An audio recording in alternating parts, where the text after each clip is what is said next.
And welcome to tonight's episode of Party of Two, where a married couple takes on a world of gods and monsters. I am your GM for this story arc. For those of you who don't know, we switched GMing so that we can both have an opportunity to play and to GM, and we continue the same storyline with different facets.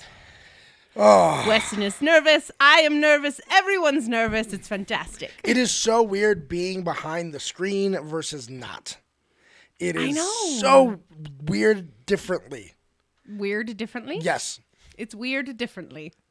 Please expound on weird. that. Both of them have their stressors. Both of them are definitely, you approach them in a different way. And switching from one side to the other, everyone talks about going to the GM side being stressful. Like, oh my gosh, I got a GM now. I'm stressed going back to the player side. I know. It's like, oh, geez, I got to actually make the decisions now. I know. I can't just set up the world and say, you decide what to do. You go figure out what to do. I understand. And not to toot my own horn.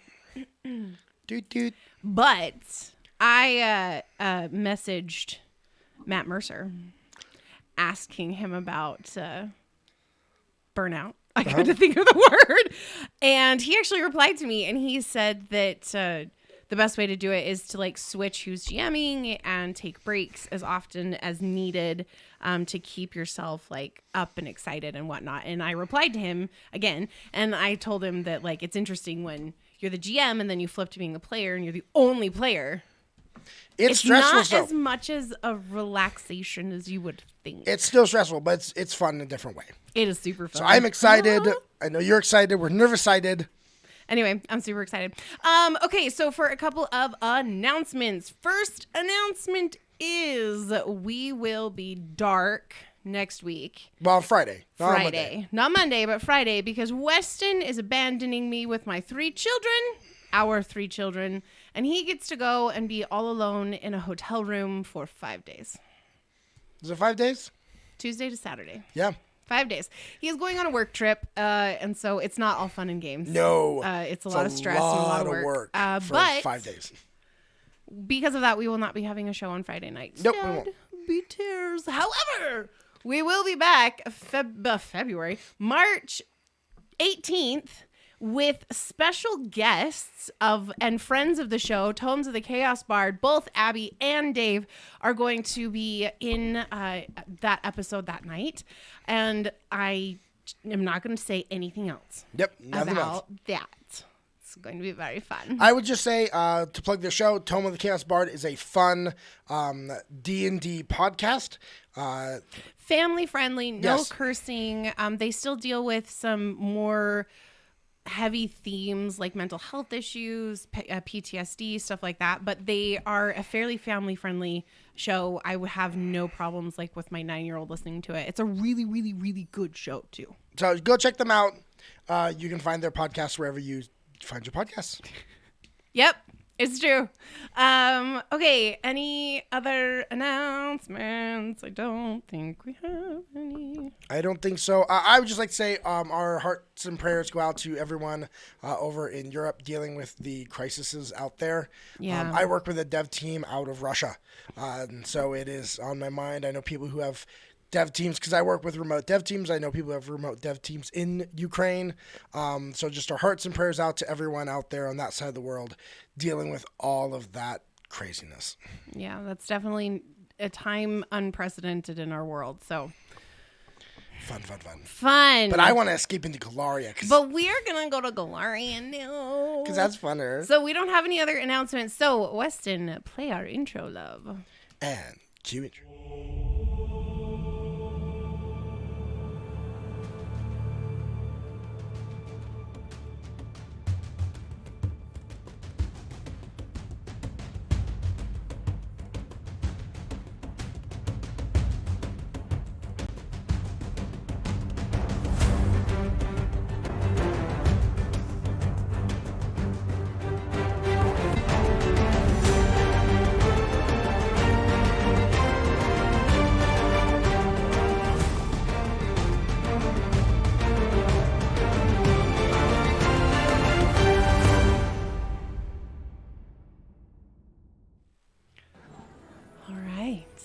Welcome back.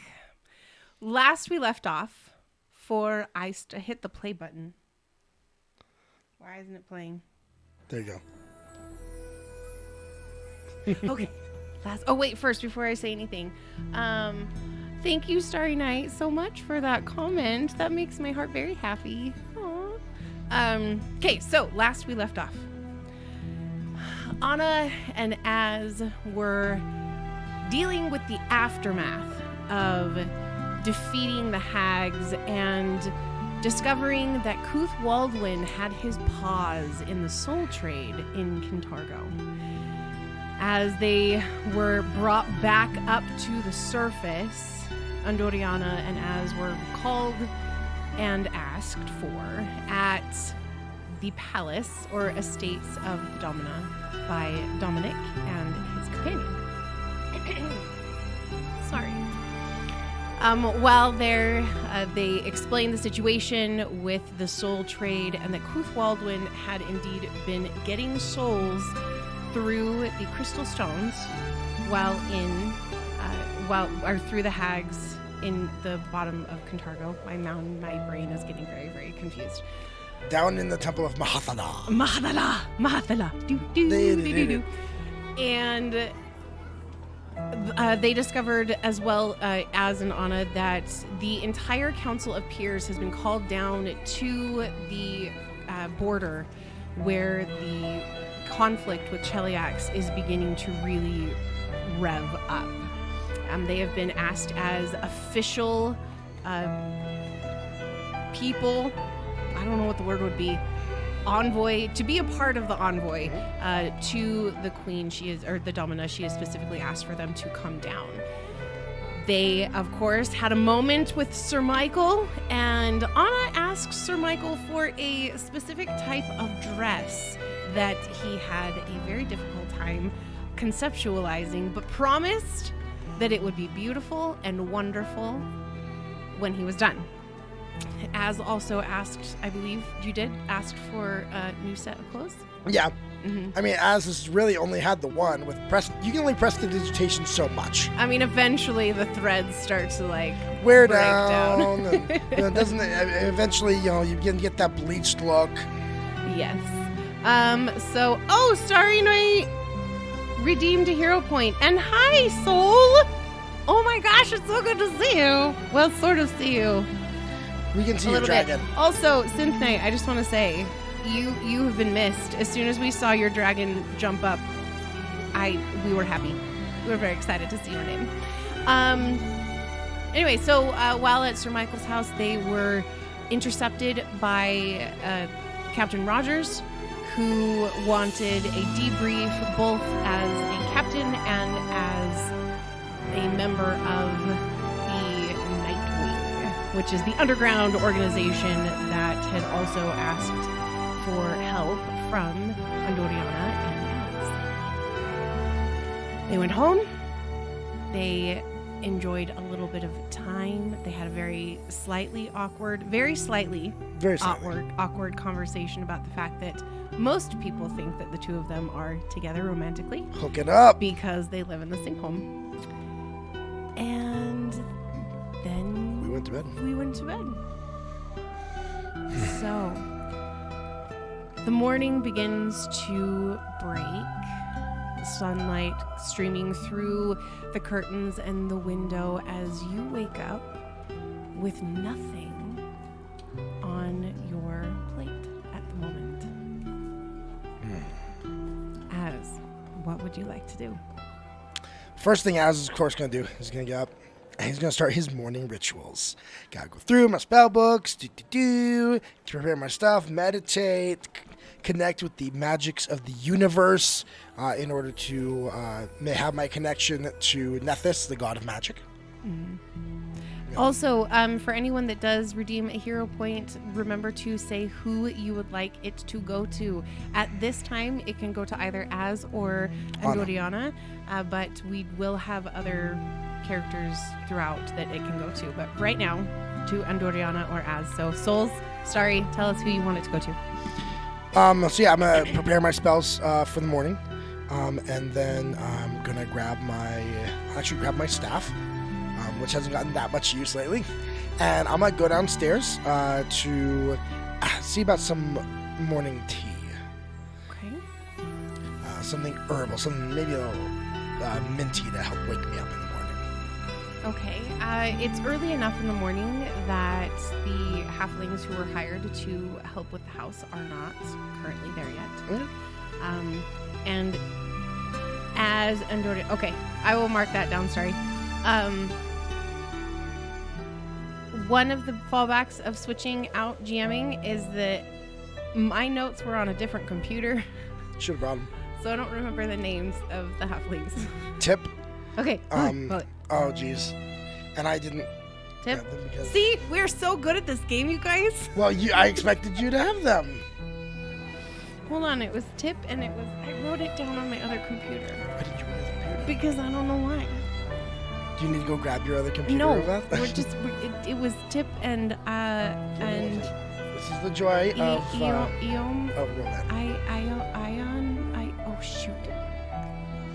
Okay, anyway, I'm just gonna keep describing what's going on in right Keep now. describing it. So, as you go get your peppermint tea, and you do have to go get a little bit of water from a small basin in the kind of the town, or not town, but like this street, like where all the water is coming from. And as the water is boiling and getting hot enough for you to actually make the tea, and Doriana comes clopping down the stairs and is kind of doing her normal morning stretch of, I don't want to be awake, but I'm awake and the world has to deal with me kind of thing. So I do wonder this. I wonder this. What does she sleep in?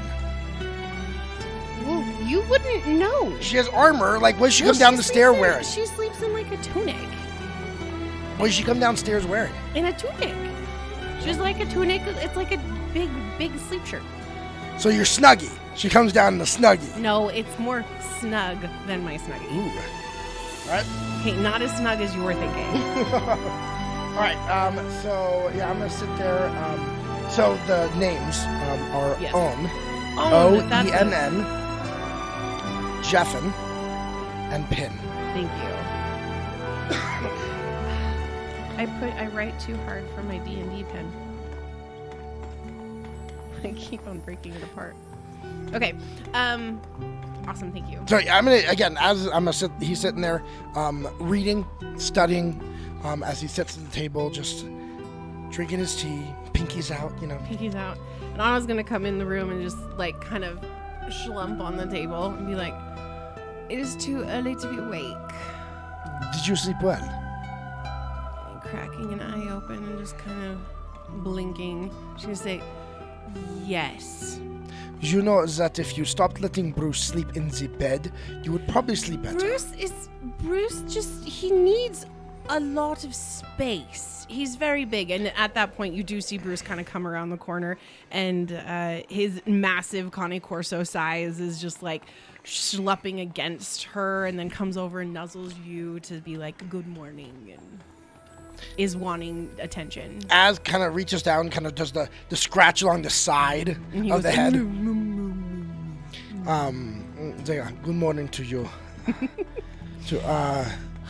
But you would sleep better if he didn't sleep in the bed with you. Well, can you figure out a way to tell him no? Get him his own bed. Get him his own bed. They have them for the dogs. It's a big pad. But I don't want him to have his own bed. It's fine. It's fine. Then you get a bigger bed? Yes, that is the solution. Bigger is always better.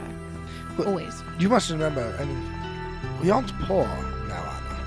I know that's true. I forgot. You have money too now. I do. It's not just yours.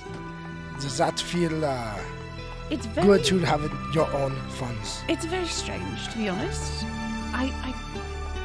I've never really had much of my own. I mean, we had a stipend at Hell Nights, and so we were able to spend money. But most of it was taken care of for you, yeah? Of course. Our weapons were supplied, our food was supplied, our clothing was supplied. We essentially were given money to drink, and that was it. And you are not much of a drinker. Not really. I mean, I can drink, but it's not... I don't like the feeling of being out of control. And just imagining the idea of us getting attacked by something and having not the ability to actually... Being inebriated. Yes, that is the word I was looking for. Yeah. I just don't like it very much. When your blood alcohol level and dehydration come together, it causes medical issues. It does cause medical issues. It's a problem. So Starry just gave you another hero point. Boom! And Soul never responded about his, so I'm just going to throw it in the pot. We'll throw it in the pot. As a general one. Hi, Kevbot. Hi, Doom. So, Hi, KJ Bell 1958. Is that Mommy? Oh my gosh. Mommy Bell. Is that Mommy Bell? Is that my mom? Everybody say hi to Mommy Bell. In the chat, say hi to Mommy Bell. I don't know, maybe it's not. Maybe it's not Mama. Maybe it's not Mommy Bell. We could be totally wrong. It could be another person with those initials and, well, born in that year. In that year. You know, it could happen. All right. But well, Az is going to, Anna, do you have anything on the schedule for today? I would not mind going to that weapon place that we went to before. The war cage. Yes, the war cage. That's it. I wouldn't mind going there and just enjoying looking at some swords. I would like something from there as well. Oh, good. Will you turn that down? If it's too loud, if the music's a little too loud and it's drowning us out, please let us know. It is. Yes. So let's go to the war cage, and I just want to go look at the different. And then I would like to go to the academy. When we were down in the Darklands, the amount of times that I had to cast Restoration on Zagrul because of those stupid Undafan and the what were those slimes, the oozes thingies. Oh yes, those. The number of times I had to cast that was very frustrating. I would like to upgrade my staff so it can hold that spell. So I have that at the ready. Oh, okay. And that is something they can do that? I can do that. I just need the tools. Oh. And Delta can assist me. Okay. Yeah. That's fine. I really don't have anything on the docket. I mean. And he kind of goes to say something and pauses. What? While I'm walking, you could look at the books. It wouldn't hurt enough from time to time to... I know how to read, I know you know how to. You simply do not take advantage of the opportunity. It's boring. I'm sure they have many amazing books. Like what? And don't give me an academic book. I did see one that was in a small shelf on the side. What was his name? Tusk. It looked like a romancy thing. Oh. Do you really think I'm the type of individual that would want to read a romancy thing with tusks in it? I don't know. What kind of tusks? I didn't read it. It Were simply is tusk love or something. Okay, that sounds ridiculous. I don't know. All I know is there were books over there that seemed less academic. The bindings were more flimsy. Oh. So, okay. They were smaller. Right. I don't tend to read a book unless it is at least that thick. I understand. Well, we can totally go. That's fine. Where do you want to go first? And at this point, you hear the back door of the house, the lock key, and there's like a key in the lock and a little kind of jimmy, and then the door opens, and in walks Owen, Jeffin, and Pin. They're all dressed in their pretty standard serving attire, and Owen stops for a moment, kind of startled to see the two of you awake, and she says, "Oh, I didn't realize you would all be awake now. Good morning." Guten Tag. When you are traveling in the Underdark, sleeping more than necessary is hazardous. So we're a bit out of practice on sleeping in. Oh, of course. Well, it was good to see you both awake.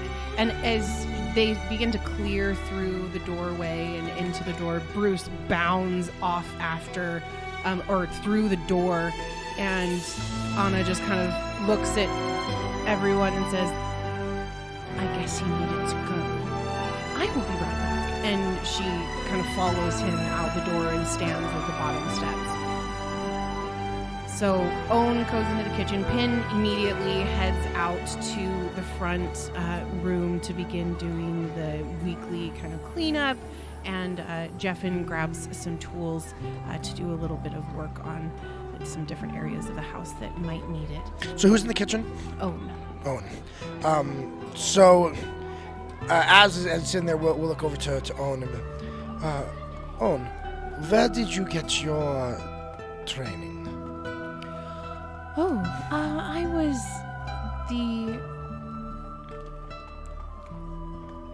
property of a individual in Cheliax that was in the farming communities. Yes, they needed a few helpers in the home as the wife had died. And so I was given run of the kitchen, and I was also in charge of making sure that all of the children were dressed and ready to go for their daily chores in the early hours of the morning. The countryside, I understand, is while it is never nice to be a slave, at least it's better than in the city, from what I understand. I was treated much better than Pin. Pin was in the heart of Cheliax. As was I. So Did Maven tell you of my background? She said very little, except for the fact that you are a friend and that you had experience in the slave trade. Yes, I was a slave to a Hell Knight signifier. And at that, you see her face kind of get slack a little bit, and her eyes get a little bit big, and she kind of sets down what she had been pulling out of the drawers and whatever to start with breakfast for the morning, and says, that is not what I expected you to say. Nasty, yes. One second. I'm going to boost my volume just a second. You can just ask me.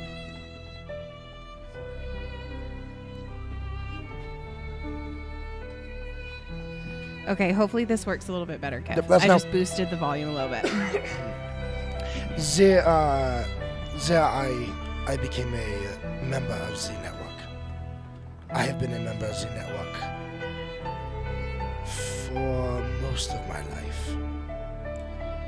How old were you when you were inducted? I would say about 9. Years old? Yeah. Oh. I caught an agent stealing medical equipment. And instead of turning them in? I asked to assist. So Wow. that was my induction into. And then when he left, I was taken. So he helped me to make contact with the rest of the network. That is a very brave thing for a young boy to do. I really had no choice. It was that or have nothing. There must be a purpose if you're going to survive. Well, I am grateful that you are in the position you are now, and no longer in China. Me as well. So, just know that I understand. I have spent more of my life around halflings than not. Specifically halfling slaves. This was my family, so I understand where you all have come from. It is nice to know that we have a friend in such a high position. You have a friend in me. As you say that, Anna comes bounding back in with Bruce, and Bruce kind of goes over and snuffles at Owen, and Owen's kind of like, Considering he's bigger than her, isn't he? His head is probably just barely taller than her head, so he's definitely a little overwhelming. And Anna's like, Bruce, come, and Bruce does one little quick lick against her face, and then comes over to Anna. Anna says, I am so sorry. That was not, he just really likes you for some reason. It may be because you smell like sweets, but I don't know. Bruce, go. And there's a momentary pause, and then Anna says, no, it doesn't matter. It doesn't matter what you do. You can't do that anymore. Sorry. She can talk to the dog. Like, really. And Owen's kind of like, okay. Would you like some breakfast? Yes. That would be most wonderful. All right. And she begins pulling everything out of like the icebox. There's some eggs, and she pulls out some ham and begins chopping up some green onions. And so she's like kind of pulling all this stuff together to make an omelet. And she did have some left like overnight bread that was raising, and so she kind of gets the fire going and stokes the stove and whatnot while you guys are all sitting there. And as she's working, she does turn to you and say, what are your plans for the holiday? See what? The holiday? She kind of looks at you and Anna's same thinking. What are you talking about? There's a holiday. I'm surprised you haven't heard about it. Well, I guess you were underground for quite a few days. The Gold Dragon holiday. It's a day that we celebrate when the people many years ago were given freedom by a golden dragon. Anyway, it's basically lost to mythos and whatnot, but it's a day that we all get together. Is this a Kintargo thing? Yes, it's a Kintargo thing. It's kind of local, though. It's not like big. It's not all of. Okay, I'm not describing this well. I'm sorry. I just assumed you all already knew about it. But it's a day that we do carnivals and games, and it's kind of a day that most people take off, which is why I was wondering if... You watch Az kind of look at Anna, and there's this slight, like... Oh. What? You know, this is a question that I've never quite understood. Perhaps you can help me. What do people do on days off? Well, I was served by Hell Knight Signifier. He never stopped working a day in his life. True. I was always on a mission. So, like, days off are kind of a ambiguous thing in my mind. Well, in this regard, the day of the carnival, it's about a week off, the day of the holiday. So we have going to be a lot of activity in the city. There will be many people that come in from the countryside, and they'll be staying here. There's going to be, I've heard rumblings that there's an actual carnival coming this year to set up.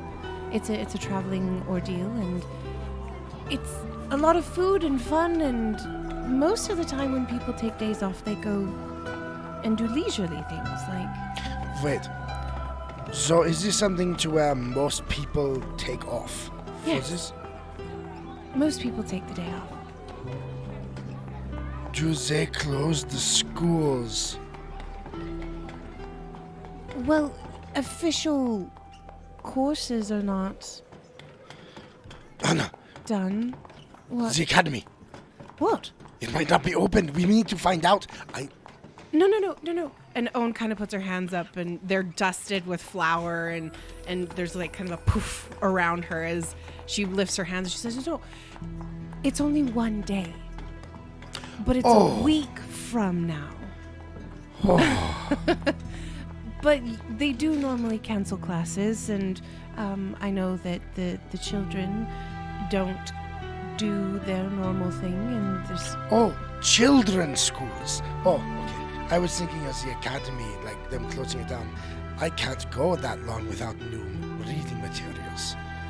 That would be, oi. And Anna's like, "You are such a nerd." I'm sorry, I like knowledge. I know you like knowledge, but you're still a nerd. I want you to imagine this, that for vacation, for this time off, you had to not touch your sword for a week. Well, that wouldn't happen. Exactly. Because I would kill anyone that tried to take my sword. And he looks at Owen and he's like, you see what I have to work with? It's true. So Owen then kind of continues and says, "So now with that knowledge, I would like to ask for Pin and Jeffin and myself if it would be amenable that we could take the day." So it is a week from now? Yes. Ah, yes. I know you. I'm totally fine with it. It's fine. Wonderful. What? Could you bake extra of that bread on the day before? Of course. I will make sure everything is set up, and you will have what you need for food, and you could just pull it out of the icebox or somewhere else. But most of the time people are in the city, they're in the square, enjoying the He looks at festivities. Anna. He's like, have you ever experienced this thing? Well, the city of Infract would do things every once in a while for holidays. So occasionally we would go down, and it was fun. There were like drinking contests and little children running around doing foot races and things like that. The nobility, when they have things, it's always the posh party. No. It is the whole fanfare. So That sounds horrible. This is very different. If it's, and she looks to Owen and to kind of like clarify, this is not like the Domina and that crowd, right? And Owen just kind of chuckles and said, "I don't think that crowd would ever be caught dead in the Devil's Nursery to go to a carnival." that's where they hold it. Well, there's ones all over the city, but the closest one to us will be the Devil's Carnival. Or Devil's Carnival, the Devil's Nursery. The large square where I believe you met our friend, the flag maker? Yes, that I do. That's the square in which we all congregate. Do you mean the kite maker? Kite maker, yes. Well, He makes flags too. Especially around the holidays and the patriotic days. And then he makes kites with flags. And, Yes, exactly. So it's held in that square, where most of the shops are and whatnot. So. Okay, so 1 week from today. Mm-hmm. Yeah. Okay. Fantastic. Then I will leave you all to it. And Anna just kind of puts both hands on the table and stands up and says, "I'm going to go get dressed, since it sounds like you want to go to the academy. So..." Well, and do you want to go look at pointy things. Yes, I would like to look at things where the pointy end goes into the other man. Thank you. So I will be right back, and we can head out. So, and she kind of trots up the stairs, and Bruce follows behind her. As, just roll. Never before do players just randomly decide to do perception checks. What? Az is just gonna kind of do a little head tilt and watch as she walks away. Okay. But he's trying to do it stealthily. All right. Stealthily, just saying. All right, moving on. All right, so Anna goes upstairs and gets changed. Is there anything else that you really wanted to do? No, he'll just, again, he'll continue reading. I gotta prepare my spells and everything like that in the morning. I'll let them get to do their work. I won't molest them, harass them while they're doing that. So he's just gonna continue reading and memorizing and getting, all of his spells ready for the morning when Anna's ready to go. Okay, awesome. Well, it takes probably 15, 20 minutes for her to get dressed. She's not in armor. She's just in normal tunic with some deerskin pants. The clothes that Michael made her. Mm-hmm. Yeah, the very nice set of leisurely clothes. More leisurely clothes. They're not like bedding clothes. Her leisure clothes are anything that's not a suit of armor. Yeah, pretty much. So she comes back down the stairs, and Bruce is all excited and kind of weaving around her, and she's like, all right, I am ready to go. Did you want to go to the academy? Did you want the academy first, or the war cage is first in... Oh, it's closer, isn't it? Just a little bit. They are just down the road from each other. Okay, yeah, we can go there, of course. So, I know I had wanted something from there as well. So we get together, get the staff ready, and then we head out the front door and begin walking to get to the other side of Kintargo. All right, so as you head there, it's a very, very normal, kind of calm morning. As you are walking through the city, it's waking up, and people are beginning to go about their normal days. As you get closer to the war cage, you do start to see more armored type individuals walking around. A few of the guards of the city are together, kind of 2 by 2s, just moseying. They're not really paying attention to you guys. You can tell they're kind of just walking and wandering. But eventually you do get to the war cage itself, and you get there just as the owner is opening the door to start the day. Good sir, I'm wondering to you. What's your voice for this dude? Wasn't it the gravelly? No, what was it? He's a bird, remember? He's a tengu. I don't remember what it was. What was it? Big one up. No! What was it? What was that? Zap! Oh, yes, it was that. I don't think I can do this voice. Okay. Think of a parrot. I need to be serious. Parrot, but make it more talking a little bit deeper. Okay. So, it's good to see you and the mistress, of course, with the buying of the runes and all of that. Oh, it's very good. Come in. And I've just opened. So what can I do for you today? And he kind of does. I did remember he was a taker.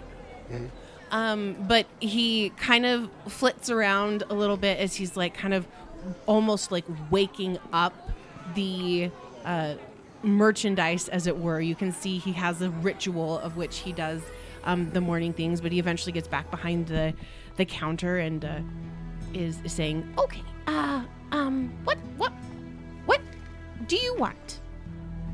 I am interested in also some of the runes that you have? Oh, of course. And he pulls out the little display case that he has of the runes that are available, and he kind of puts them down in front of you, and he says, What kind of runes are you looking for? He tilts his head to the side. I was wondering if you had any that helped with making of armaments more resilient to damage.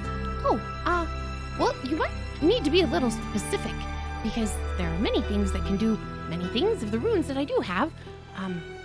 Do you have something specific you would like? I believe it is there is a resiliency rune, an armor rune, that I believe you have had in the past. Oh, is this the rune that we gave to your friend here? And he points to Anna, who's kind of wandered into the back of the shop and is kind of hanging out. It is an armor potency rune. Oh, that's what you would like. Okay, yeah. I believe that I have one of those at the moment, but you're going to have to give me just a second. It might be in the back, because if it's not here in the things that I have in front of me, I am going to need to go get it. Of course. So just a moment. And he takes the runes, and you do see there are the ones that had been there before, like the fire rune and the striking rune that had been in there. So she kind of just all the weapon runes. All the weapon ones, considering this is a weapons shop. It makes sense. It's not armor. I know, but it makes sense. So he puts those underneath, and he shuts the case, and he kind of locks it and flits away and goes into the back area, and you hear a very loud crash from behind you. And Anna's like, you see her standing like this. I didn't touch it. Anna. I didn't touch it. I swear I didn't touch it. And around her, you see that there is a display that held, looks like quite a few daggers, is now all on the floor. And she's like, will you help me pick it up, please? Of course. Thank you. And she kind of leans over and starts picking up the different daggers, and she's trying to figure out how they went into the display case, and As kind of starts working. helping her see, how they go in there, in the different holes, and because it's like one of those really big ones, and as you are finishing that up, he comes back out. The store owner comes back out, and he kind of hops over to where you guys are looking, and he said, Did you knock this over? Yes, she did. Oh. And he looks at Anna kind of with his big eyes, and he says, I think I would like it if you came up in the front with us, please. And if you have anything you'd like to look at, I will help you with that. Okay? Yep. And Anna kind of blushes, and she's got It's like taking our 9-year-old to the store. She's like, I really am sorry. I just knocked it, and it fell, and then it was everywhere, and Anna, I'm sorry. No, it's all back where it needed to be.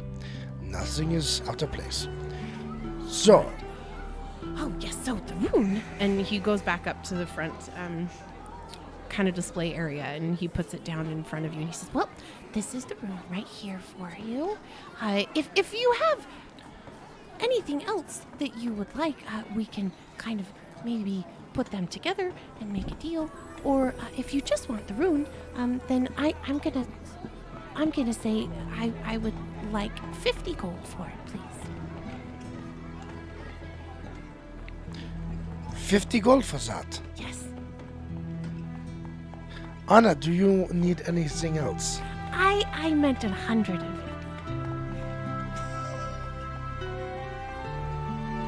Not 160? I meant 160. You guys, I'm really, really bad at money conversions. It's 160 in the hamlet. Okay, 160. Well, we can see about this. Anna, I know you wanted to come as well. Do you need more gear? I know we've got armor. Do you have your sword? I know we wanted to move some runes to your bastard sword. Well, I was wondering, do we want to move the runes from the bastard sword, or we just want to buy 2 new ones? You already have 2. I believe you have a +1 and a striking, but not a flame rune for the bastard sword? You went back one time and bought those. Oh, I did.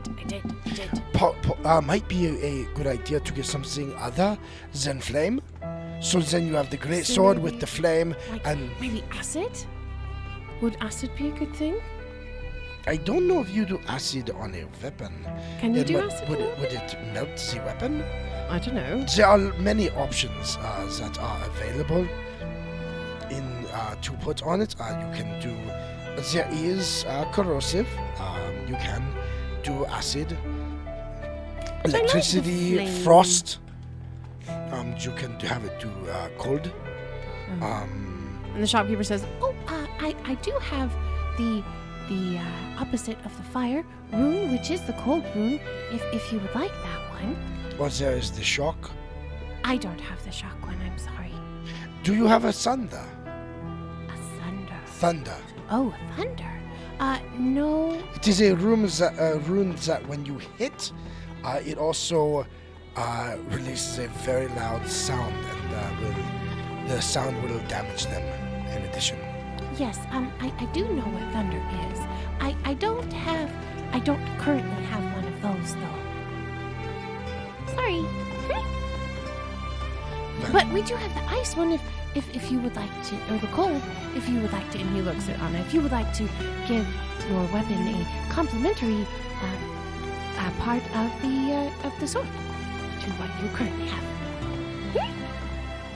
You can, Anna, you can have, with the 2 runes, the striking and the increase potency, you can put up to 2 other runes on it.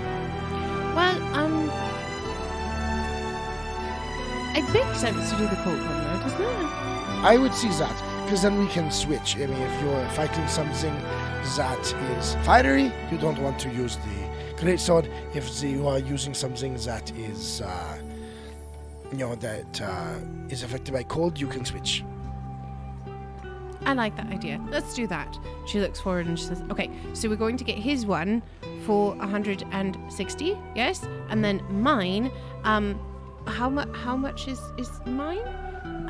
Well, for something like that, it's definitely going to be a little bit more than strengthening, since you're having to create something out of nothing.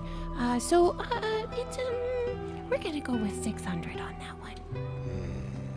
That seems a bit steep. But What if we do this? What do we go 600 for both? As? He all of a sudden he's gonna cast, his little sneaky message. One moment, cast message. Anna, let me do this, please. Fine. So he's gonna turn back to the stoner. 600 for them both. Oh, I mean, you're gonna do 50 for that originally. Well, you are right, but the cold rune is the only one I have. So if I have to give this, well, not give this away, of course, you would be paying for it. But if I was to sell this one, then I don't have another one, and I have to take the time to make another one. So you're essentially paying for the piece, and then my time of having to make another. Well, I guess I can just go make one myself then, I guess. If you really want I to take the time, but I prefer to purchase because it would be easier for me. But what if we did both of them for $5.75? Wait. Yes. $6.25. Yes, I say yes to that.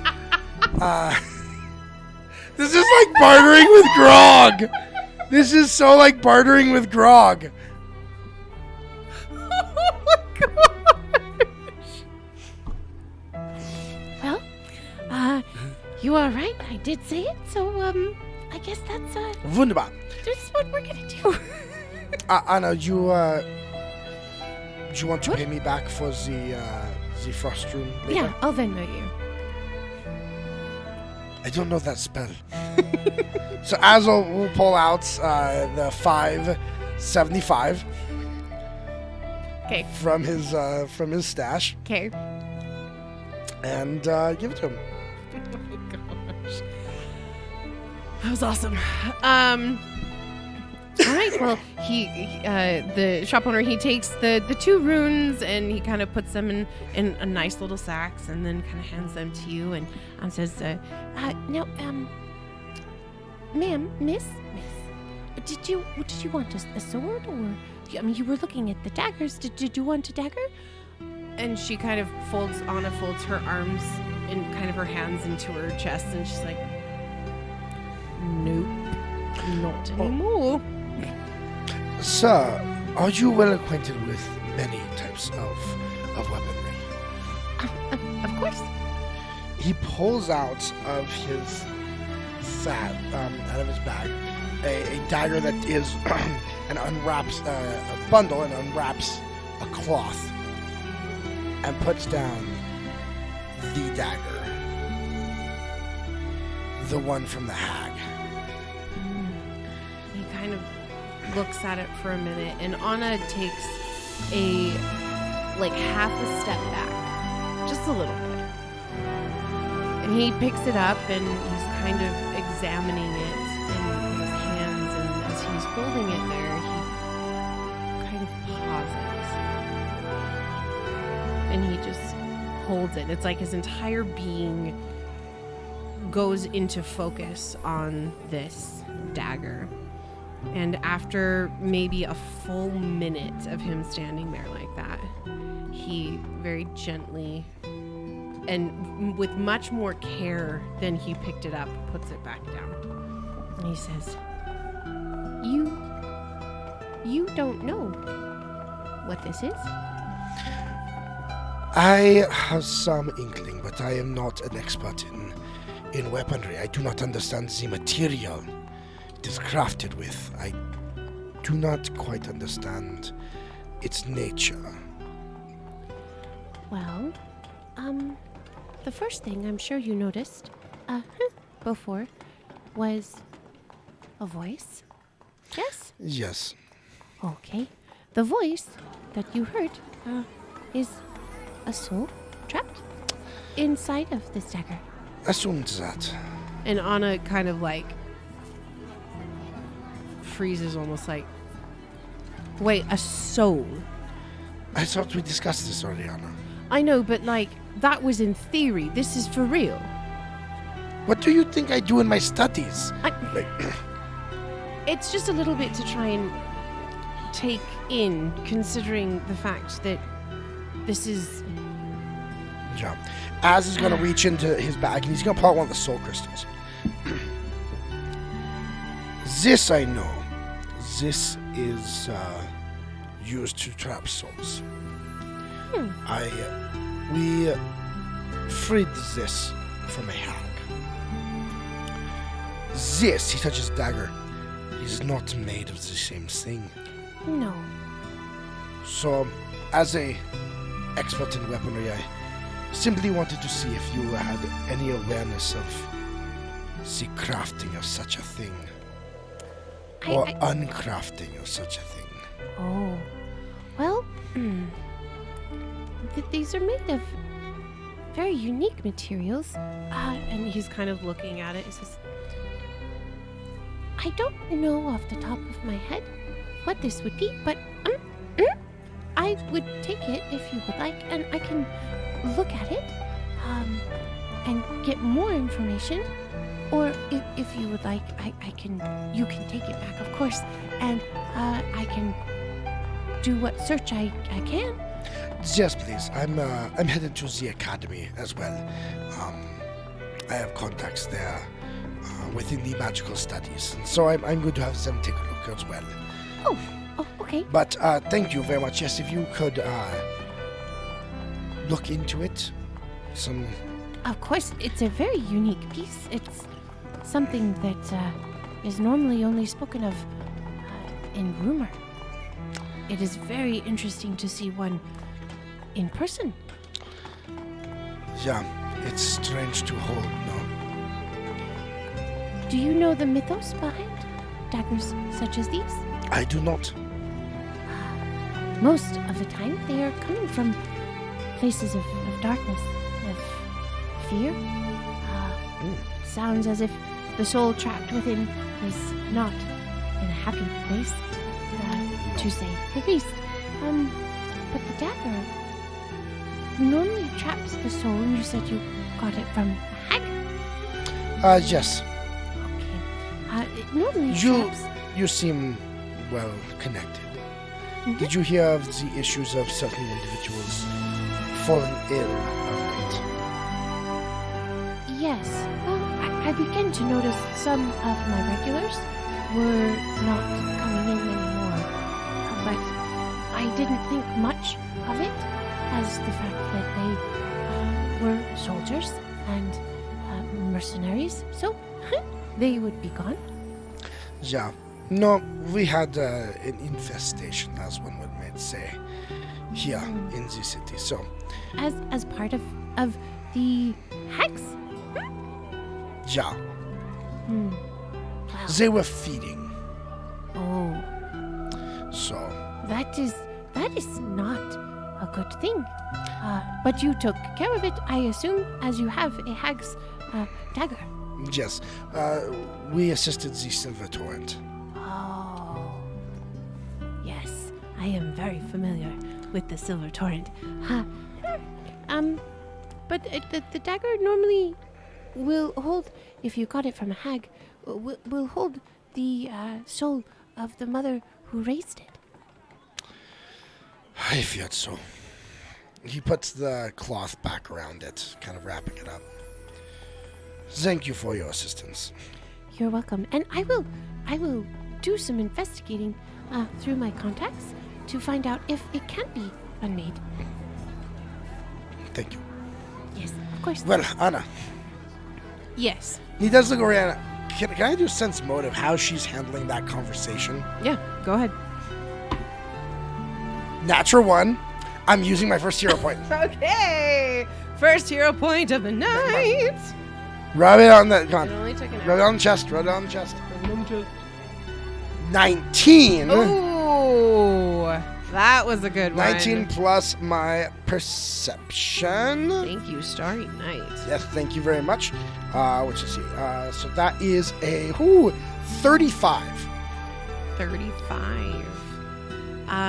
Yeah, you can definitely tell she is not handling this great, but she's also not freaking out.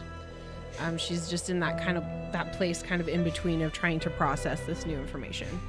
Yeah. Well, Anna, we gather up the 2 runes that he gave us, and then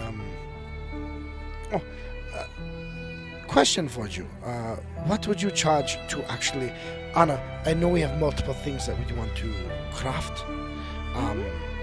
All of it takes time to do. What would you charge to put the runes on the sword for her?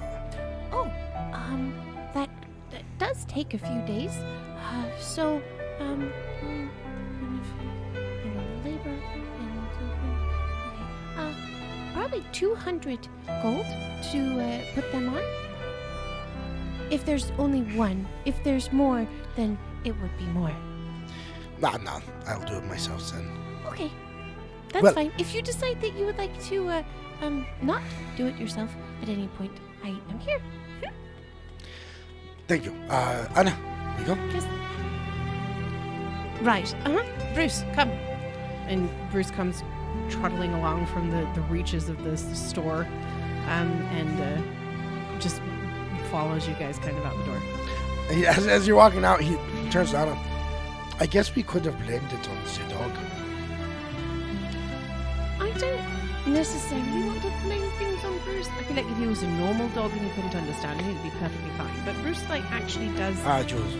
Good yeah, point. And he can hold a grudge. Does he? I don't think so. Yes, you can.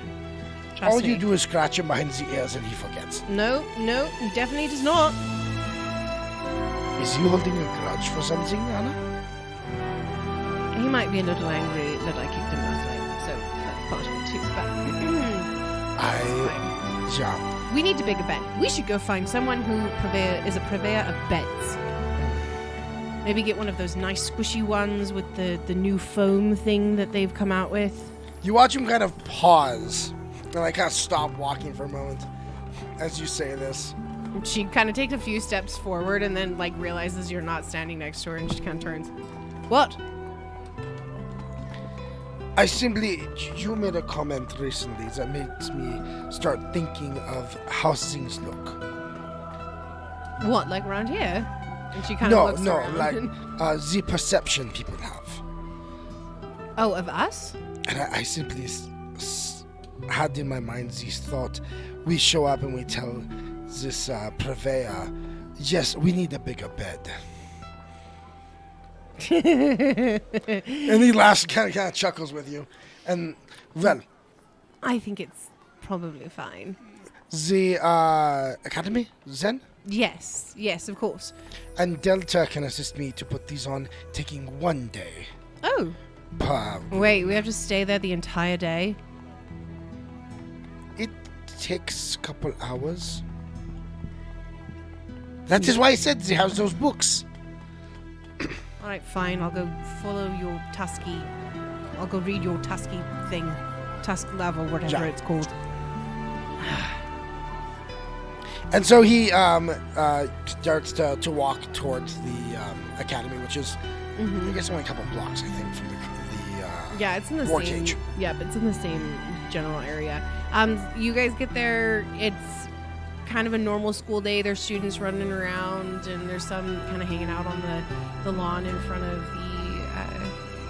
the building next to the now destroyed statues that are. You only destroyed one. Oh yeah, that's true. The one destroyed statue, the base that is still there, and you go into the building to go meet with Delta.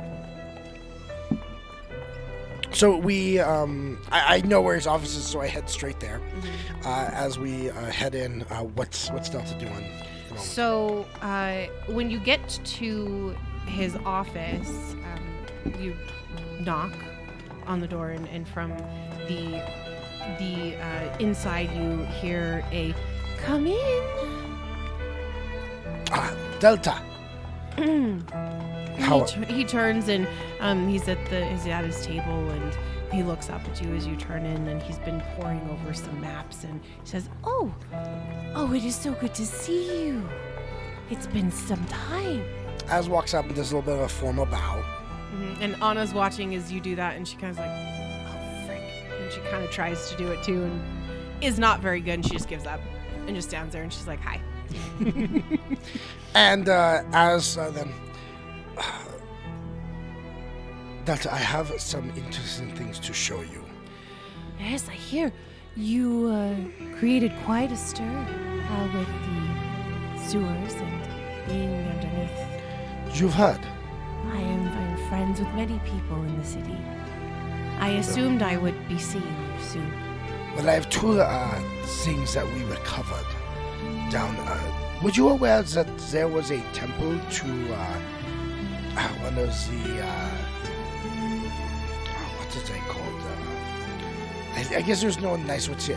One of the whores of hell down there. Oh, Mahathala. oh, Mahathala. I did not. I learned that there is many secrets in the city that is much bigger than what we think. Well, we managed to recover. There was a hag, night hag, travels the ethereal plane. Below this city is a location where the ethereal, the river of souls, and the material plane touch. You mean near the Soul Liquor? You are acquainted with it. Yes, I do know about the anchor itself, but not of the soul trade. that you speak of? Yes, they were using the ethereal, the soul anchor to pass into the ethereal, where they could then go and feed off the dreams and souls of those sleeping within the city. But when we were there, we found these, and that's when he is going to pull out. He walks over to his desk. He's going to put down the dagger and one of the soul gems. And Delta reaches out and he touches the soul gem very lightly, and then puts it back down fairly quick and says, There's an interesting feel of that stone. Anna. Something different than what I would expect. Anna, would you like to tell him what you feel when you touch that thing? I don't feel anything. I hear, however, the souls that are trapped inside. Delta looks at Anna with curiosity and interest and says, You hear? Do you as well? I know, but I do not serve the lady. Oh. You are a follower of Erasma. and Anna just kind of nods and says, she has given us a little bit of help when it comes to the souls themselves. We know we can destroy it and get the souls out, but it takes a lot to destroy it. Not just smashing it with a hammer, which would be really nice if it worked, but it takes many smashes with the hammer. She's also able to draw them out, but it takes time. We are not sure what happens with the soul when it is released. What is the nature of what would be the word? The condition of the soul. Well, I would assume that any of the souls that are released from a stone would be the same as releasing from the body. A soul being let go of the confines of the physical would most likely find their way back to the River of Souls. He turns to Anna. Anna, I think we went about this wrong. What? Why we came to a place as the Arcane? Why did we not go to Our Lady of Life? Oh. No, you're right. That actually makes a lot of sense. We should put that on the to-do list. They might have, since it has to do with souls, they might have more knowledge than even we do of this thing. That actually makes a lot of sense. I guess we'll put it on the list of things to do. Delta, also, do you mind if I use your workshop? There are a number of runes etchings I need to transfer. Yes. Of course you can use it. It is at your disposal. And he kind of just motions ambiguously to the workshop. Anna, let me show you something. Okay. As I guess we'll be back, Delta. well, no, we're not leaving the room. It's just Oh, not leaving the room. Oh, So- okay. Just because over on the side you see, you know how he's got the shelves, kind of like he's got that Beauty and the Beast like library feel inside of his office there. Yeah, he does. But over on the side there's a smaller shelf that as kind of takes over. Delta tells me is these are books that he keeps that the students lots of times will have, and he shows you kind of a row. And you see they're kind of a little worn, kind of have their bindings turned around, you can tell. I've been told these are leisure books. And inside you do see what he pulls out. It says, Tusk Love. I'm not really into orcs, so I don't know what people go with read. a no on that But one, and these she are- pushes it back in. These are available to read while I walk if you want to. Or you can watch me walk. Well, as thrilling as that would be, I think I'll probably peruse the books, and if I get bored enough, I'll go outside and practice. And she kind of starts to look through the books and pulls one out and just kind of, okay, and goes and finds a chair on the far side to sit on. So as he does actually before that, could I have the bastard sword? Oh, right, yes. And she reaches in and it's been in her little Bag of sack. Yeah, her small bag of holding. And she hands it over to you. Right, that, and he takes the runes. Mm-hmm. I'll start with the potency. And then he's going to go over, there's a workshop table you see there, and then he's going to take the rune, put it next to it, and then as I was reading, she can kind of watch this. She watches as he takes the magical energies from the rune and is able to then draw them out and then have them transfer over and onto the sword, leaving the same etching into the blade that was on the stone before. Okay. So that will take him a couple of hours. Yes, it will. And in that time, Anna has fully fallen asleep in the chair with the book kind of like not really like half propped open. And Bruce is kind of flitting between her and like checking on her and then coming over to check on you and what you're doing and sits down next to you. And he does that throughout the rest of the time that you guys are there. And then he's also, while she's sleeping, he'll talk to Delta real quick and just kind of get what he needs to do and kind of what the process will be for upgrading his staff so he can craft that another day. Okay. Yep. Delta has all the info you need, everything that you need to do there. So over the next couple of days, I am planning on getting those 2 other runes on her weapon. Okay.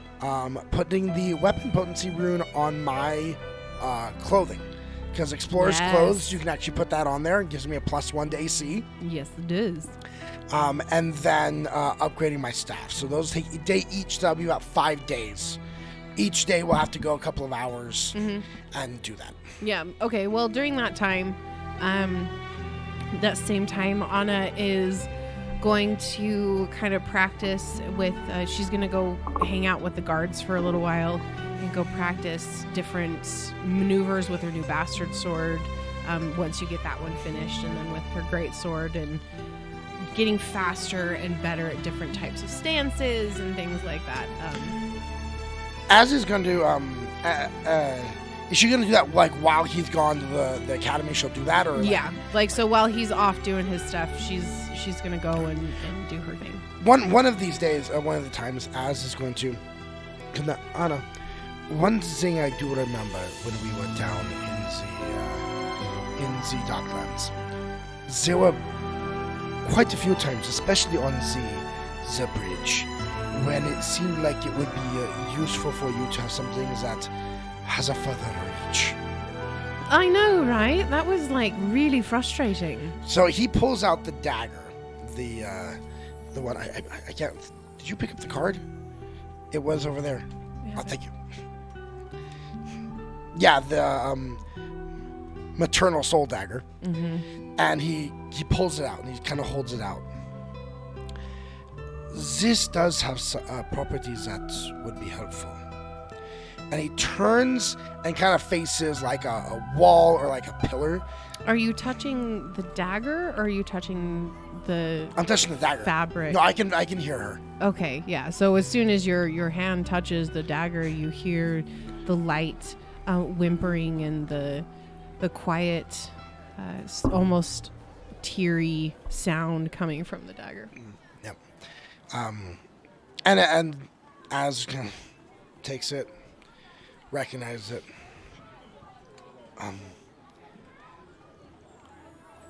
I know that in the past you've been used in some harsh ways, but I think you might be able to help us. Hi. Hello. I don't know what you mean. And it's the voice that comes out is kind of like this echoey sound, as if the woman speaking is in a very vast chamber. I saw that you can make, I don't know if you do this or if she did, but make yourself grow longer? That was was not her. It was something I was forced to do. Would you mind simply showing me? You're asking me? Yes? We're not stabbing anybody, simply into a piece of wood. Oh.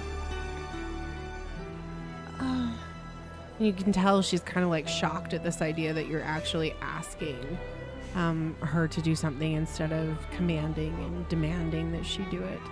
And the tangle of fear that seems to always emanate from this dagger begins to pull back slightly. She said, well, of course. And you... So as you're going to point it, like there's a, just a wall or something, a post that you kind of is going to point it at. Okay, and as soon as you do that, it elongates into, it's 60 feet? Yeah. So it's into this, like, almost like bullet-like thing that goes out 60 feet, and it's this long pole that just straight into the wall. And then retracts? Yes, it'll retract once it hits something. All right, yeah. So I thought it was. And so whacks that. I imagine does some sizable. It does, yeah. I mean, it'll do. It's 3d8. It's 3d4. Oh, 3d4 of piercing. Yeah, so it does. It goes right into the wall, and there's like some splintering and whatnot just from the blunt force of it. But the slice, the cut, is actually very sharp. So the slice itself is not as force, like the damage is from the force. It's not from the slice itself. No, when it pops back. It's kind of like turn to Anna.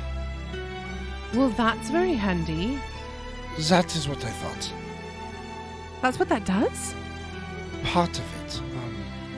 I believe that's the effect that we felt before when the hag would cut us. Yes. Came from the fear sheaf that the soul felt. So... Oh. Do we have to... Do you think she can hear me right now? Like the soul on the inside? I think you have to hold it. Okay. So, do we need to, like, rehab her? I mean, if that's the soul of the mother of the hag, that's very gruesome. Yeah. So, do we need He to kind take of her lifts it up and kind of... on long walks? Kind of shrugs. And... Do you want to talk? How about I just... Later? Let's do that. And she'll take Anna's going to take the dagger from you, but she's going to wrap like a cloth around it. But so before she doesn't does that, though, physically touch Az is going to kind of sending his thoughts down to the dagger, is going to say, thank you. That was very helpful. It's nice to not be forced. I'm going to put you down now. And you don't hear anything else. Yep. So it kind of gives her wrap it up. Okay, so yeah, and Anna will take it and put it in her bag of holding and just kind of hold on to it there. Just like, okay. This very strange item. I feel like we've run into a lot of very strange magical things. Well, when you deal with people who suck the souls out of things, you get weird stuff. That is very true. You know, I learned how to fighting demons. And the things that we have to deal with right now just feel so deeply stranger than that. Demons are nice and straightforward, no? They really are. Like, they show up. They want to they're kill like, you. I'm going to kill you. I'm going to take your soul. I'm going to burn you. I mean, it's really not difficult. But all this, it's like subterfuge and trying to figure out what's going on and who has whose what. souls And are whose and I... rehabbing daggers. It's great. Right. All right, well, enjoy your day at the academy. And she like kind of straps her stuff on and she takes off that day. All right. So as the days get closer and closer, you do begin to see the hubbub of the city with the holiday, the golden holiday. There's people begin to put yellow flowers and on like their doorsteps, and there are flags beginning to be dropped in different areas of the city that are of the iconography of a golden dragon in different forms, flying and some fighting. And there's just this general energy and this excitement that is beginning to build around the holiday that is coming up. The night before this is kind of this energy that's just sitting in. You have gone through the main square kind of area that is going to be where this carnival is, and you begin to see people setting up small tents. There's like food vendors are beginning to, kind of stake out spots in different areas, and there's a lot of different things you can tell. There's going to be a lot of interesting and possibly fun activities. And the little kids are all hanging out in the square and watching as these tents are coming up, and they're getting excited about, we're going to go do that and maybe have this thing here. And it is just a general hubbub of joy and excitement as you are kind of going throughout that day before. And Anna, it has walked through the center of the square a couple of times, and she's kind of like investigated, kind of like what's going on. Yep. And that night, as you guys are eating dinner, and Owen is like kind of finished everything up for the night. And at this point, you guys have kind of started acting more like Pin and Jeffin and Owen are becoming more part of the family almost. Considering the way that more. Yeah, it's starting to be a little bit more relaxed. So they're more willing to kind of spend time around you two. And Anna, as dinner is being served, she kind of pats the table next to her and she says, Owen, why don't the three of you all come just eat dinner with us tonight? You don't have to eat in the kitchen. There's no reason to be formal. Don't we eat in the kitchen? No, we have like a dining room. Oh, we have an actual dining room? Yes, we have a dining room. Why would we not have a formal dining room? This is Alea's house. I just thought it'd be like this little table over there by the kitchen. Well, I mean, there is a little table in there. That's where Az would like always sit. Would be like in that spot. But yes, but like for dinners. Okay. Owen is not going to feel comfortable with you guys eating dinner, formal dinner, in the kitchen. It's like the only meal that you guys actually eat at the formal dining table. Owen will have noticed, and Anna probably would have noticed that every time that they go to the formal dining table, Az acts kind of stiff. Wow. Owen is not going to give that one up. Lunch and breakfast, totally fine. Snacks, totally fine in the kitchen. But Owen is like, no. Dinner is at the formal dining table. We eat at the formal dining table for dinner. Okay, Mom. Kind of, yeah. Family dinner's important. Yes.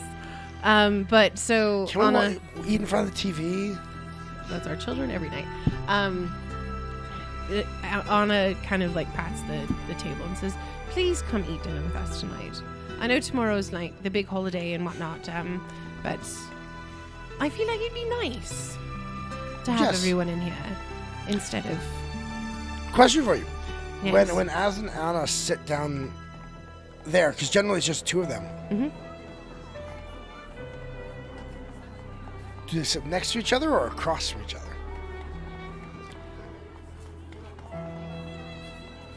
I've seen it in my head that they sit kind of like at an angle. So like the table is in like a cropped corner of the kitchen, and so they sit kind of like in that space that's right where the table starts to move inward. So they're not exactly across from each other, but they're not right next to each other either. They're in that weird space that's not really in either place. As she invites them over to sit with them, Az kind of takes his chair and kind of scoots it closer to Anna to make room for other people to pull up and stuff like that. Oh, okay. Yeah, so they all three of them come and they bring in the food and they sit down, and Owen, with a big smile on her face, goes and grabs a couple of extra place settings and sets them out. And she says, well, thank you for inviting us, Anna. It's nice to be able to sit and eat dinner with you as well. And so it gets kind of quiet for a minute while everybody's kind of serving themselves, and Bruce is obnoxiously like going from person to person trying to get something, just hoping. And Anna's like, Bruce, and his head is like at table level, sitting down. So she's like, Bruce, go out, go into the other room, go. And there's a pause, quiet, and she said, I have already fed you. You don't need anything else. Then another pause. No, you can't have 3 dinners. That's not okay. And then another pause. No, I didn't say I'm going to give you away or give you to an adoption agency. All I said was you can't have 3 dinners. Go. And then he kind of shrugs off, and you can hear his growly like, and he goes off into the other room. She's kind of like, I'm sorry, he is in a mood right now. I don't understand what's wrong with him. Well, if everyone's here, maybe we make this a little more. So we've got the yummy food that she made right now. Yeah, there's all the food. Water. Like all the food is there. Yeah, just water for drinks. So Az is going to take out. Let me see. This is some material. Let me see. What is this? Okay, yeah, there's a material.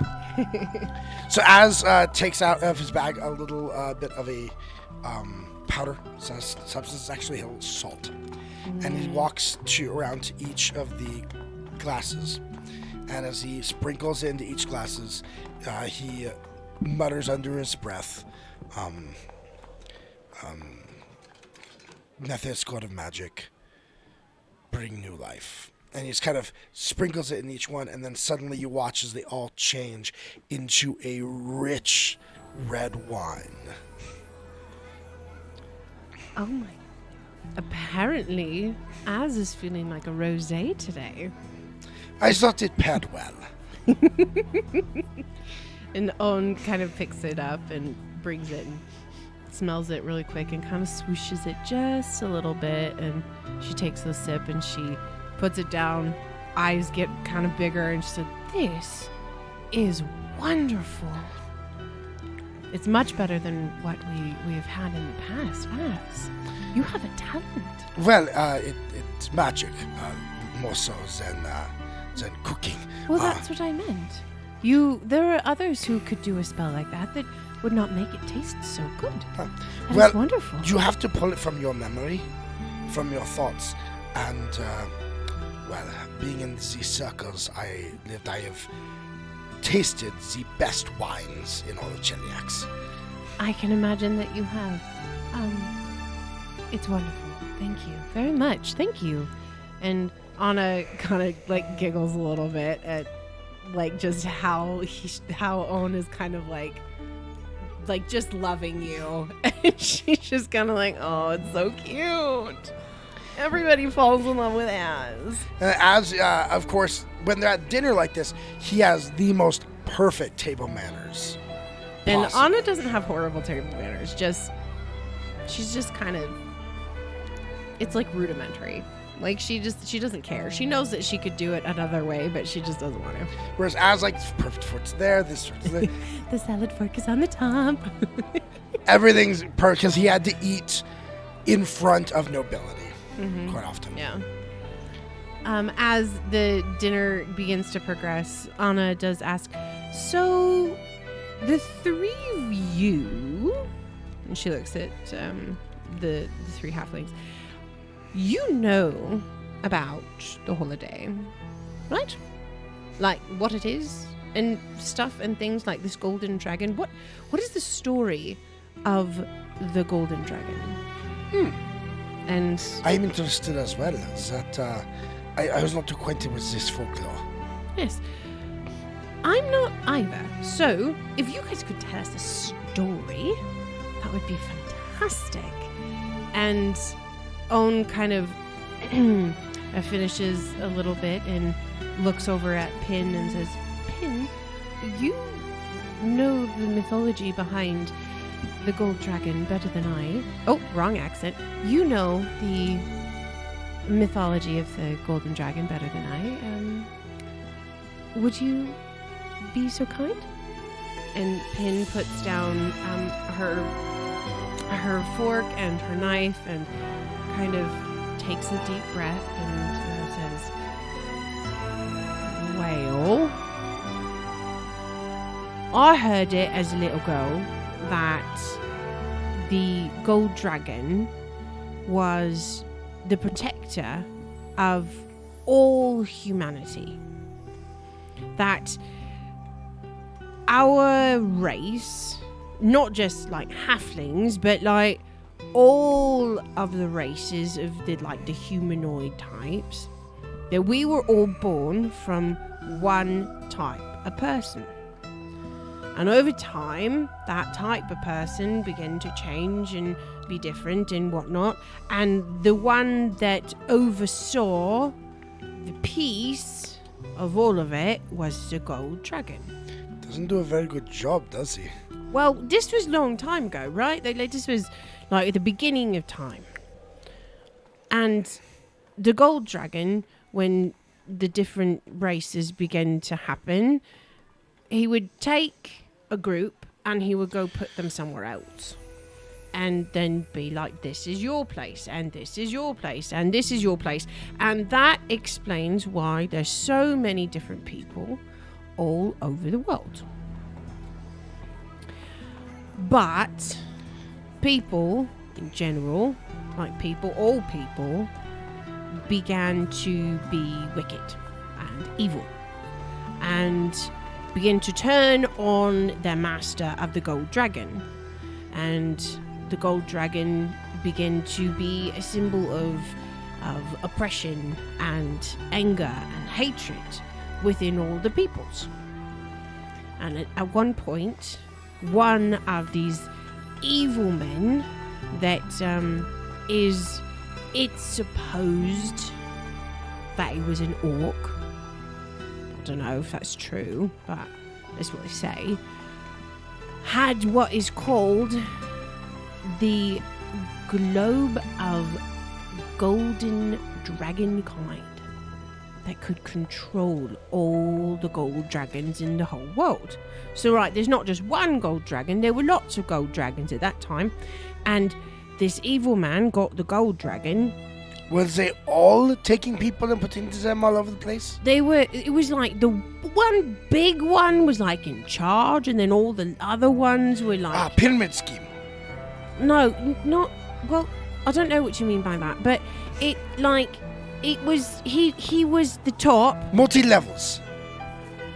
Yes. I'll go with that. I don't know if they marketed anything, but... 0 multi-levels. So this evil guy took the gold orb and began to control the dragons and turned them all into vicious monsters that would attack anyone that he didn't like. So all the enemy people, right? So once that happened, the entire world turned against the golden dragons, because half of the golden dragons or more, we don't know exactly how many, but many of the golden dragons were they turned against the people.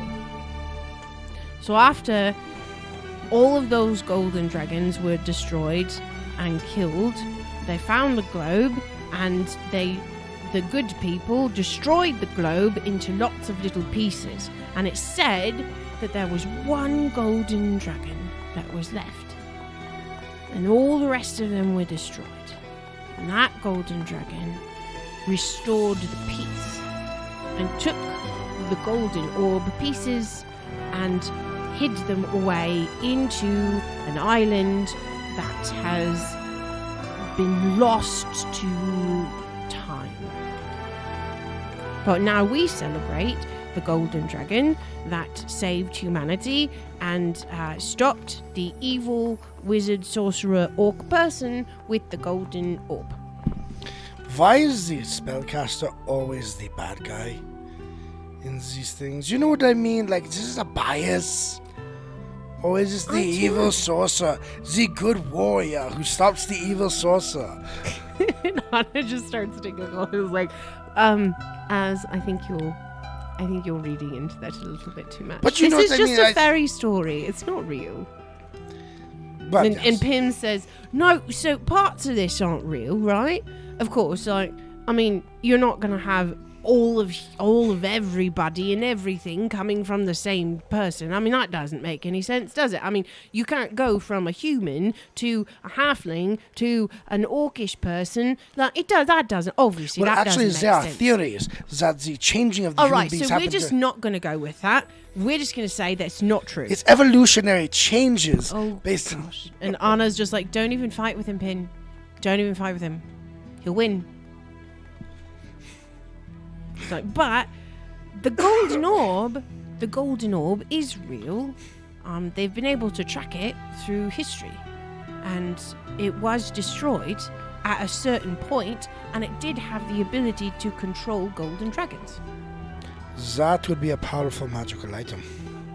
Which is why it's so important that it was destroyed. So, and it was the golden dragon. So when most people talk about the golden dragon, they're talking about the golden dragon, the one. So they destroyed, but they're still pieces. There are pieces of the golden orb of Dragonkind. And that was taken to the mysterious island and hidden away forever. Well, maybe not forever. I mean, there have been pieces found, and there have been people that have been given little shards of golden things that people believe might be a part of the golden orb. But nobody's really sure, or at least they've never told us little people about it. But yeah, so that's the holidays. We celebrate the golden dragon who released us from the evil sorcerer and the other golden dragons that were evil. Well, And he's supposed to be the last one. from what I understand, people are always looking for a reason to party. That is also true. So, yes. Regardless, it is an opportunity to have fun. And Anna lifts up her glass and says, here, absolutely fun. Which is something you need to learn how to do better. I still don't I know. Alright. You're telling me there's more to life than study, spying, and killing magical things, yeah? Yes, there is much more to life. He kind of looks at the three halflings as he says this as well, kind of gauge their reactions. Can I do it? Like, what am I seeing? Do a sense photo. That's only a 9. That's 25. 25. You can see that they're kind of enjoying the like back and forth and just generally enjoying the evening. They're quite pleasant. They feel good. So when does this party start? It'll probably begin early. Like how many Excuse me. days? How many days has it been? It's the next day. Okay. It's tomorrow morning. But the festivities will more than likely start in the morning, probably around the same time that we do breakfast here. So they'll be doing things all day long. So you are off tomorrow, right? Yes. Sure. And Jeffin smiles and says, "Yep, I'm gonna be spending the day with my special lady." Ah, you're a special lady. Yeah, it's not very serious. It's we keeping it casual. Yep. And Owen What smiles. does that mean? What do you mean? What does that mean? What does keeping it casual? As in we're not going too fast, like we're dating each Like other. in the nobility, you are either betrothed or like hiding in corners so your fathers don't find out because they hate each other. And that's really, or you are indifferent. Like there's really only those three things that happen. Okay. Or you're being sold off because in a trade deal. So like those are really the only interactions I'm aware of in this romance. Well, for people who are not in nobility, you court. You know what courting is? Generally, it involves going to big ball events. Well, okay, for not nobility, we go to things like the carnival together, or we take time to spend an evening at the theater, or going to the tavern for a meal, things like that. So we are taking it slowly. We're very casual. We're not exclusive, but I would like to be. She just wants to take it slow. Oh. And you watch Az kind of pull in a little bit. Like, a little embarrassed. Yeah.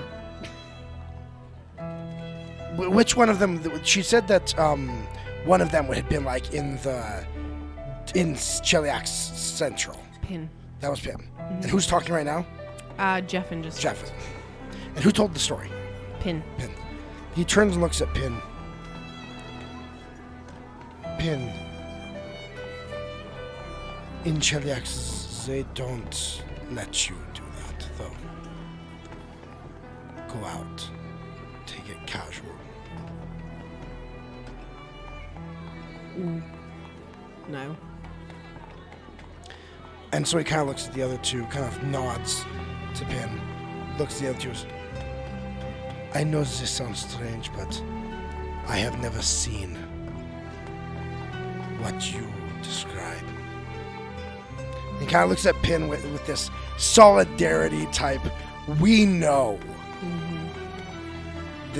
And so this is different for me.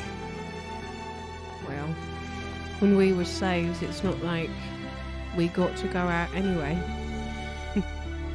Especially not there. You are in my world. You are either that nobility who had their way of doing it, or a soul for breeding stock. Yeah. The Pin kind of looks away, and you can tell she's not super interested in reliving any of that. Az looks away too. There's both like this shutting down that just kind of happened. Yep. And Anna, realizing how very awkward everything just got, says, well, this has been wonderful. Thank you so much for a meal.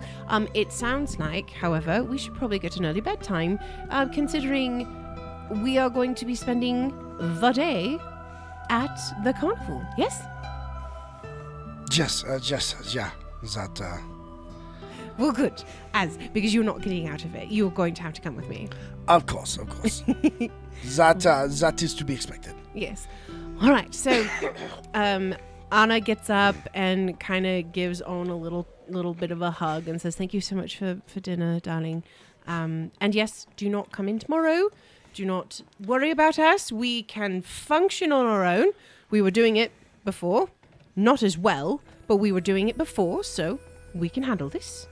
And she kind of reaches over and touches your shoulder and just says, "Hey, let's go to bed." I'll be up in a bit. All right. And she's like, Bruce, come here. And he comes like tearing out of where he had been banished from. And She kind of gives him scritches, and they both head upstairs. And as kind of goes out the front door onto, because there's like a bit of a patio thing there, and he just kind of sits out on the patio for a while. After a couple of minutes, maybe like 15, 20 minutes or so, Owen does kind of poke her head out and says, "Do you wish to be alone?" Simply bad memories. I understand. I don't want to intrude if you are needing some time.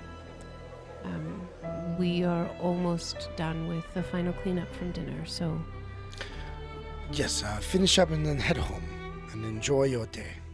Of course, thank you very much.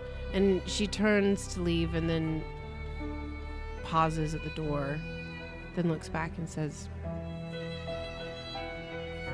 "I know that the two of you are not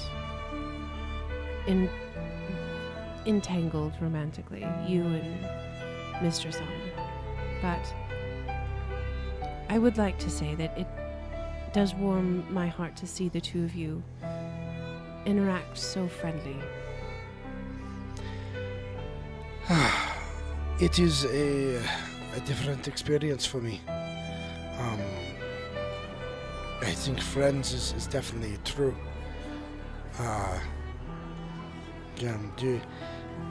In the network, when you are actively trying to free individuals and gather information,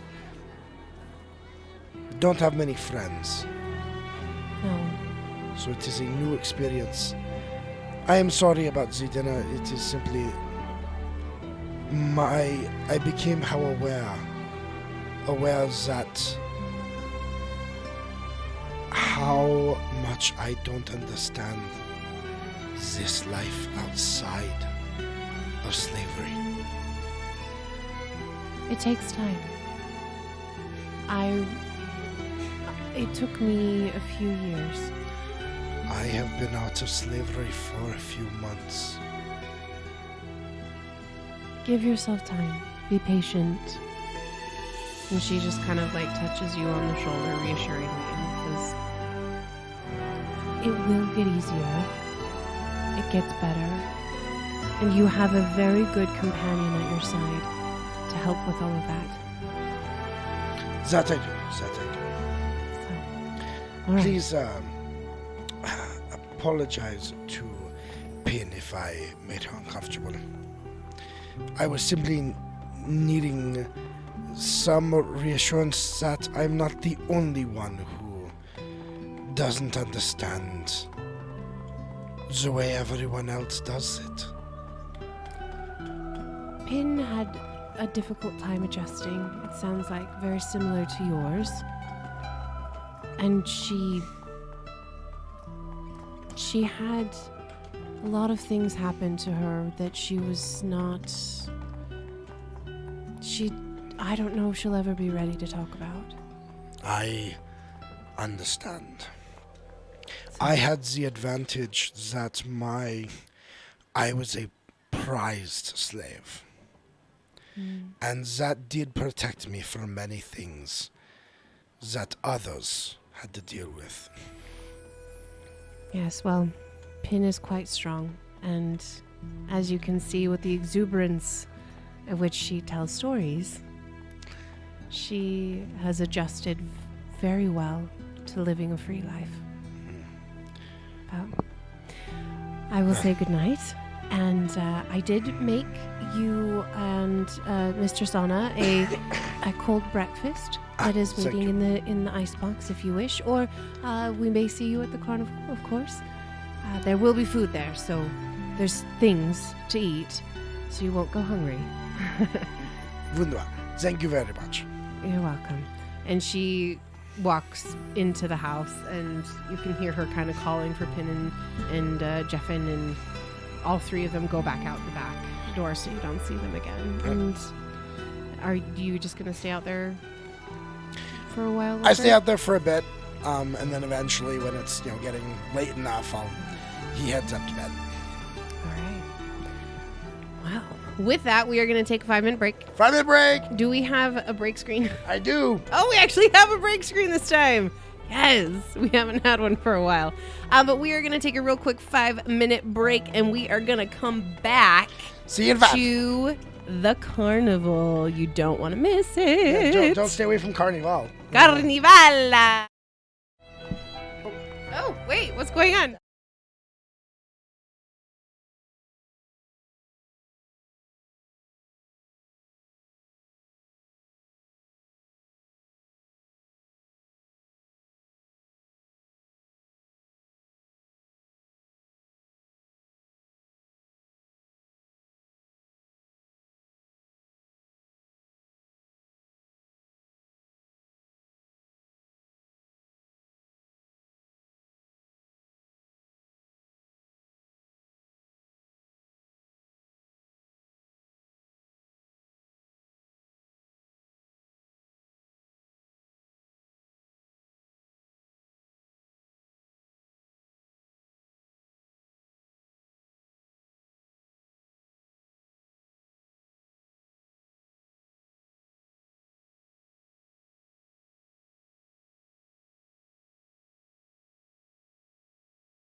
What's Hello. up? I don't Okay, think that was that was 5 not minutes. 5 minutes. We just need to go But- to the restroom. We saw that Uber Geek Media had rated, and so we wanted to come on and say hello. Uber Geek Media. Uber Geeks. We are Uber Geeks with the media, which is perfect timing because our players, you, one player, a player, I'm a player. we are going to a carnival. So, are you ready? Are you ready for the carnival? So, yeah, so I guess The morning of, there is a hubbub of sound and carts and whatnot much earlier in the morning than it normally would be. There are a ton of people already up by the time you and Anna are up and moving about that morning. Howdy, Uber Geek. And there's like little kids beginning to run around and just families coming, and you can hear it all from the windows of the house. So this is like definitely a day of celebration. Anna gets up and, like a little kid at Christmas, runs across the hallway and starts pounding on your door. What? What was that? Who's? Wake up! Wake up! Wake up! Wake up! Ah, wake up! I'm up. I've been up. He opens the door. She does see a little extra baggage and dark circles under the eyes. She's just kind of like, she's like buzzing with excitement. She's like, today is the day of the carnival. We're going to go. We're going to go. So get dressed. And do you want to eat here or do you want to eat there? She says that she left a cold breakfast. Okay, I will go look at it. Get dressed. Finish doing whatever you're doing or whatever. And I will meet you downstairs. And she turns around and like goes chomping down the stairs with Bruce behind her. She's too happy this morning. Goes and throws on his clothes and everything like that. And then, gets his book, puts it, and then heads down the stairs to see what the day holds. So, as you come downstairs into the kitchen, Anna has kind of pulled everything out of the icebox, trying to find what was left. And she does find a few little, like, kind of like cold pieces of fruit that have been cut up and put into, like, a little, like, fruit salad kind of thing. And she's looking at it and she says, I think this is what Owen left us, but it's just fruit. Okay. Is that enough for you?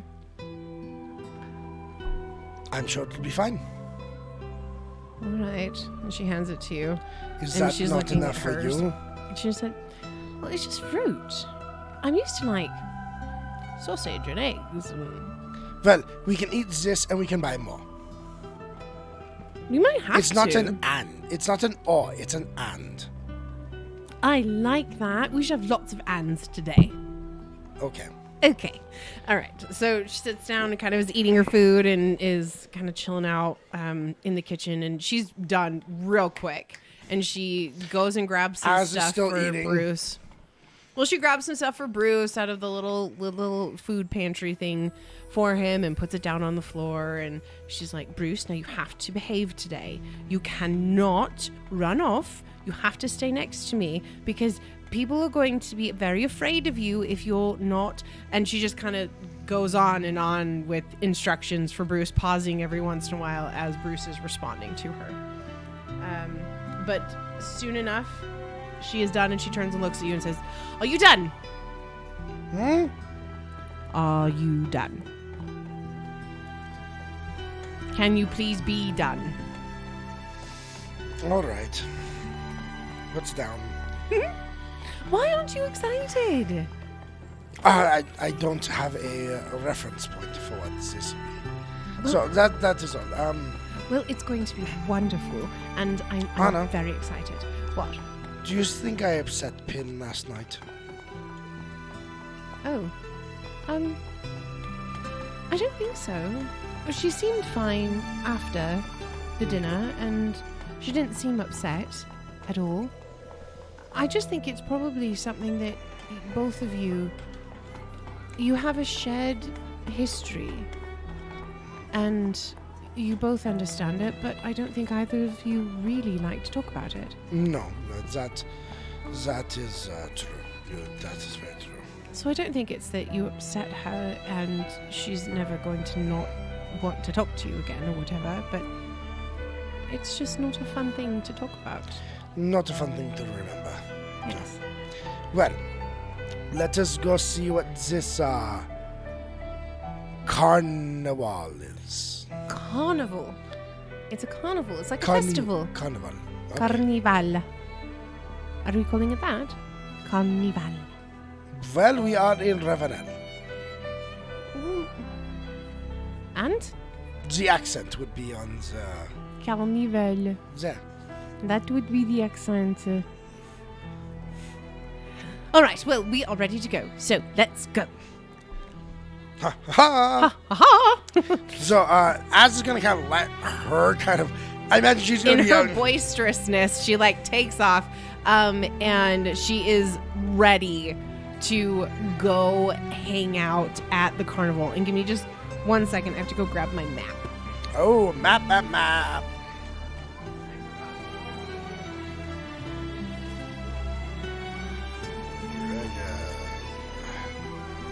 Y'all, it's so weird to be back in the player's seat. If you're new to the stream, we actually switch off who's the GM. I've been GMing the last arc for like last 13, 14 episodes, and we just switched today. So it is weird to be back in the player chair. If you are in the chat, if you've been a GM, throw it in the chat if you have a hard time transitioning back to being a player. It's rough. Well, and that transition from player to GM is kind of hard too. It is. Especially with the way that we play. All right, so you enter into the main square. You're coming in from the south.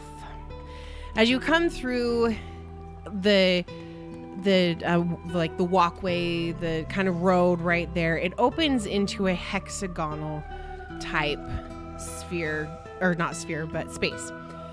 To the left, you see stalls set up all the way to the end of the little kind of block. And there's a walkway in between the stalls and the storefronts. So there's like an exuberant amount of people. So we got a hexagon-shaped like square. It looks like that. Okay. You get it? And then where are the stalls? The stalls are the triangles here. Okay, so I'm also going to move it here so you guys can and the see it. stalls are in front of actual stores. Yes. Okay. And there are walkways in between each. Gotcha. Okay, cool. Woo. Woo. Woo. Woo woo. So here's that's my little map. So to the left, you see what looks like people setting up like chairs in front of the stalls, and there are two large areas in the middle of the square that are all one is begun to be filled up with water, and bleachers are being set up for that, and then there's another one right next to it that's just like a long roped off stretch with like a finish line at the end. And as you walk into the square, you see a very brightly dressed man who is fairly pudgy, Okay. with the buttons on his rainbow-colored jacket kind of straining to hold him in, and he has this big, boisterous, very loud hat on that goes up as a very big top hat on top of his head, which is also patchwork multicolored all the way to the top. And he, with very open arms, says, "Welcome to the Golden Dragon Carnival! It is wonderful to see you all here." And people are kind of starting to move towards him, and you can see that most of the populace of the Devil's Nursery is there. And there's lots of different, there's humans, there's halflings, there's tieflings, you can see a few larger individuals that might maybe be Goliaths, or possibly like half giant, but you're not totally sure. Okay. They're just like 2 or 3 heads above everybody else. And everybody's kind of congregating in front of this individual. And he says, "Welcome to the most wonderful day of the entire year for Ravenel and for Kintargo. This is the day that you wait for everything to happen." And there's kind of a twittering in the crowd as they're all very excited. And he says, "We will have activities happening the entire day, so do not worry. There will be fun to be had no matter what happens. But for now, there is a few things that you must know.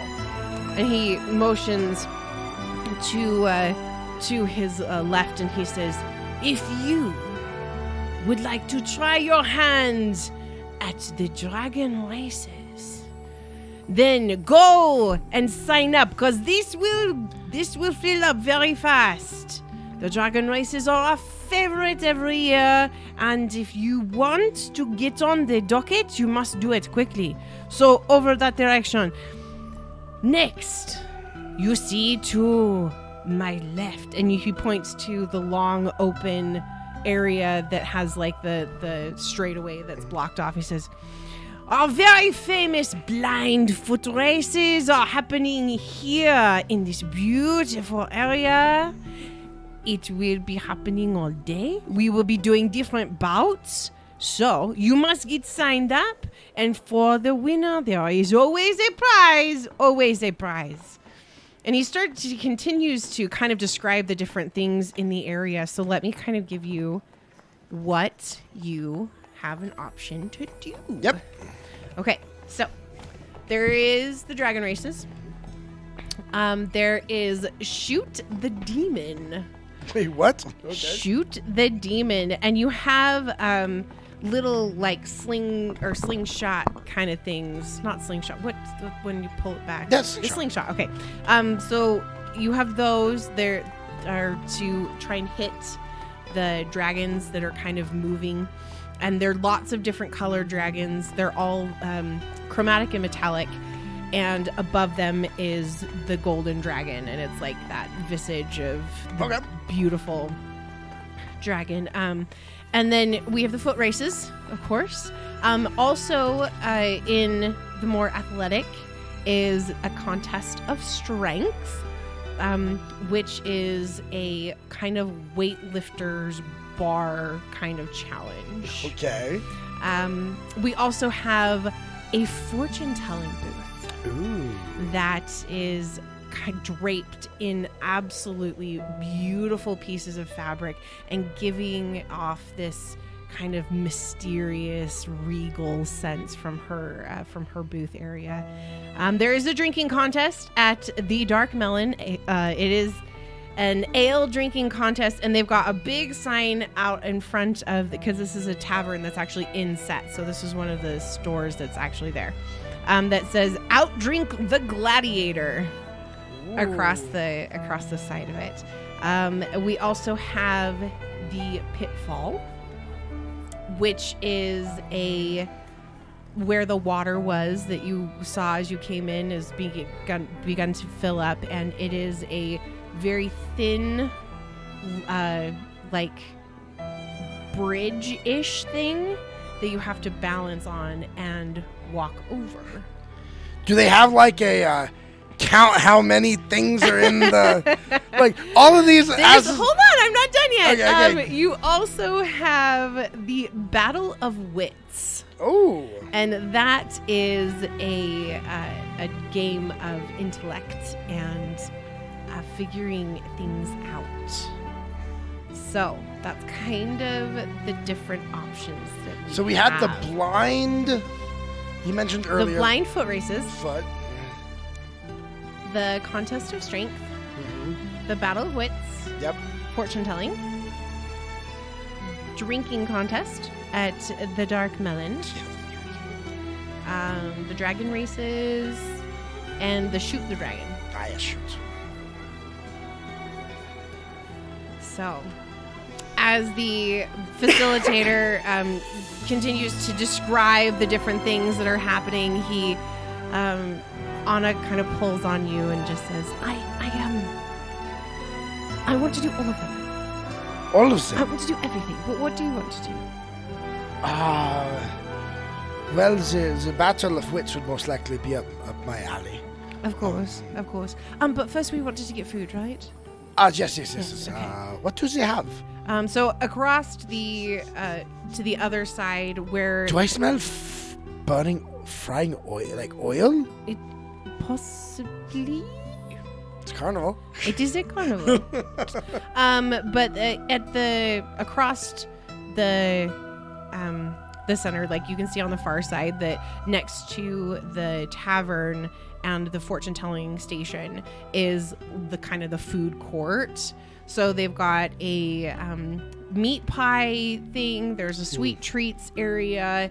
There's a couple of like little pop-ups that are like fresh fruits and some little pastry kind of things, and they're all just like that direction. Where's the funnel cake? In the sweet treats area. There we go. You have to have the funnel cake. You have to have The funnel cake. Um, Or do they have the deep fried butter? No, this is not a Utah. This is not a Utah fair. That's every fair. That's not a Utah. That's every fair. That's true. Everyone, throw in the chat your favorite fair food. Yes, please do. Tell us what your favorite fair food is in the chat. I want to know what's everyone else eating. These guilty pleasure fair food things. I've always wanted to try the deep fried cheesecake. Ooh, yummy. I have always wanted to try that. All right, so Anna grabs you and starts kind of making a beeline towards the food selections, and she goes to the meat pie station, and there's an older woman standing there. They've kind of like opened up their windows and made it into a makeshift like food service. So you're ordering through the window. Yeah. And so Anna comes up to him and says, so I would like one meat pie. And she turns to you and she says, do you want one? Yes, that would be good. What type of meat is it? The lady on the other side of the window says, have you been here before? I do not believe so, no. Well, then you don't have any reason to be asking questions. You eat it first, and then you can ask questions. Got it? That is generally not the way it works. And that's the way it works here? Do you want it or not? And Anna's like, yes, we want it. She turns to you and she says, stop asking questions. And she pulls out, she's like, how much do I owe you?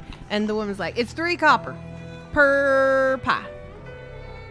She's like, it's a steep price. Okay, there we go. And she pulls out her money and gives her the coins, and then they give her the 2 pies, and she hands one to you. And she says, Anna, you're sure you didn't want to debate and tell her you'd pay 4 for it? Shut up. We got some answers. Cotton candy and kebabs. Ooh. Funnel cake from Uber Geek. Synth Night continued with potato twister, fried chicken cutlet, and takoyaki? I don't know what half of those What are. is takoyaki?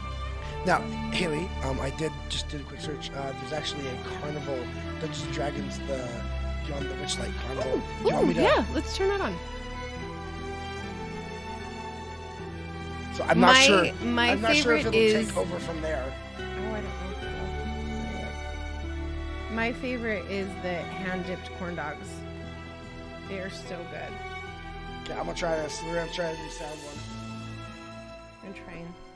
Oh, I think, is it working? Okay, this is just a general audience.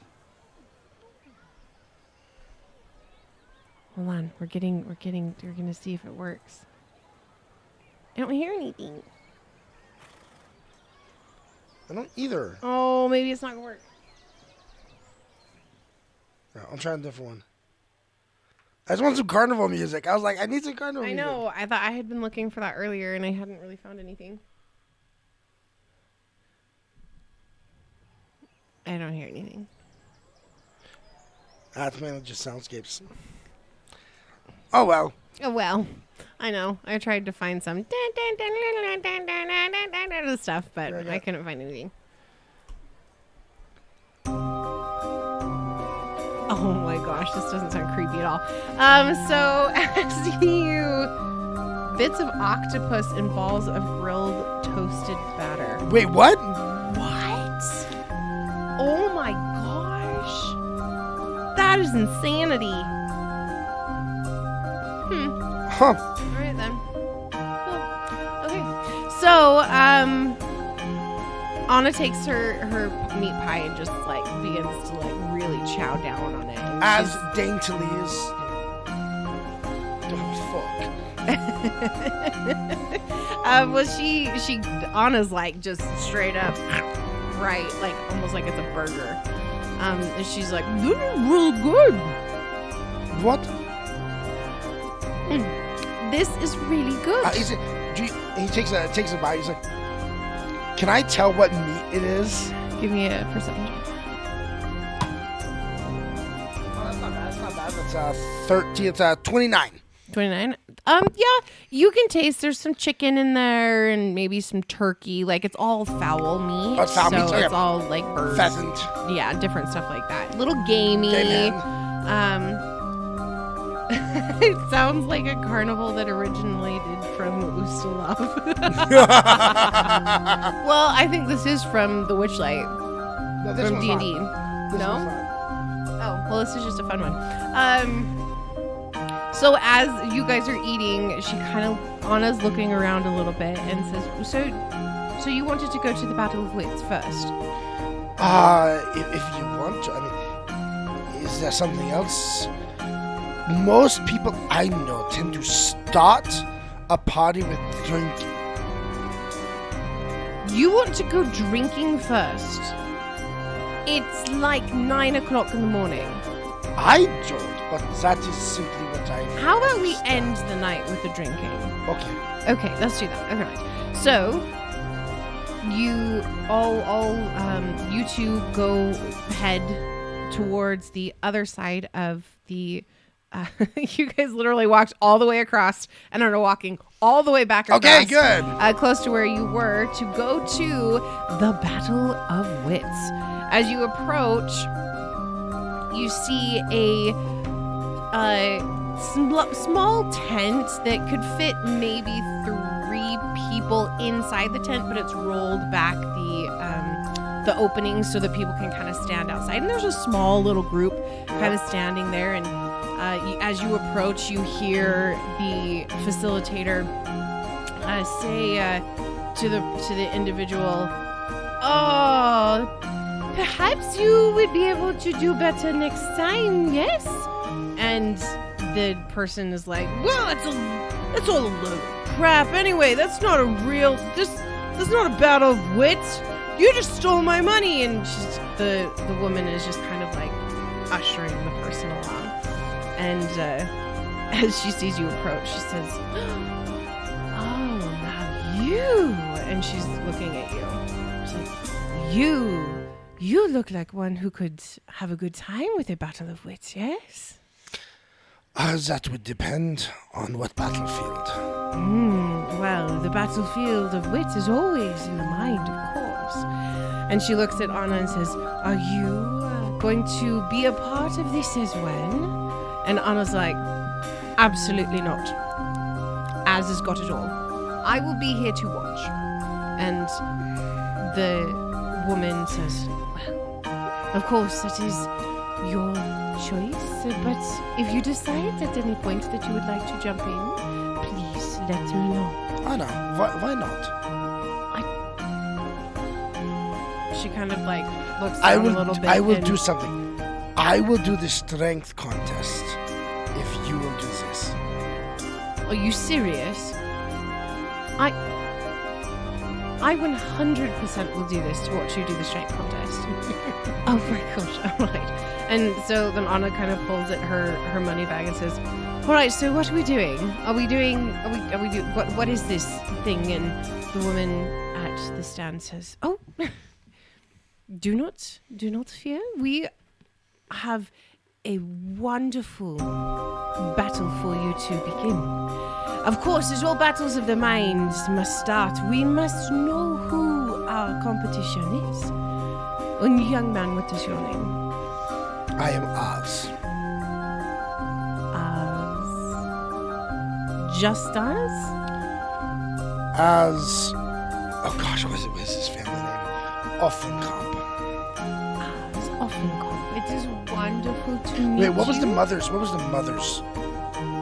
Offencomp was his family. What was the mother's maiden? No, Offencomp was. That was as his father, right? Yes, it I was wondering if you remember. Oh, frick, I can't remember All what right, the off mom's the name cuff. was. We'll go with that. I don't have those notes anymore. I don't know where they went. Anyway, so she says, well, I am Madame Peterier, and it is wonderful to be a part of this battle with you, of course.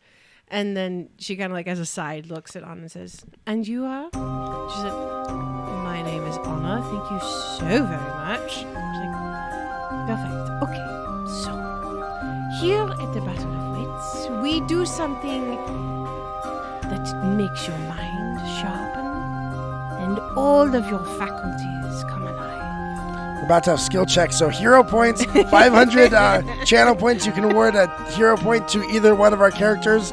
That's true. Indicate whether you want to go to Az or Anna. Yes, please indicate. Anna has one. We do have one that's just kind of hitting, like hanging out. Because Souls, I don't from think you ever both of told us who you wanted it to go to. No, he did not. He did not. All right, so All right.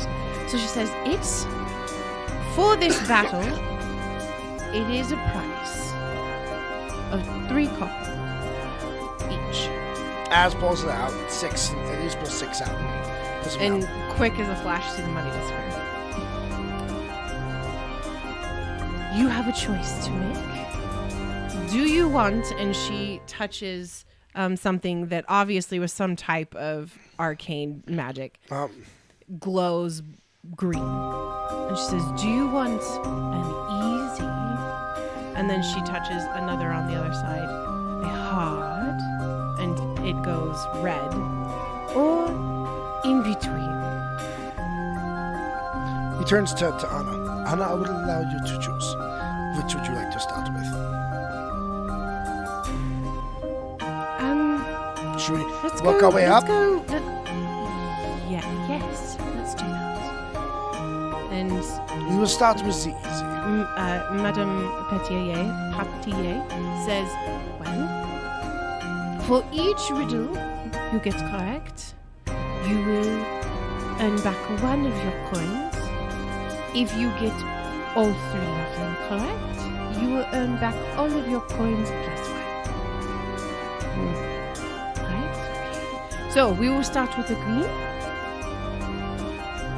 Here is the question that you must answer. Many have heard me, yet none have seen me. I won't speak back unless spoken to. What am I?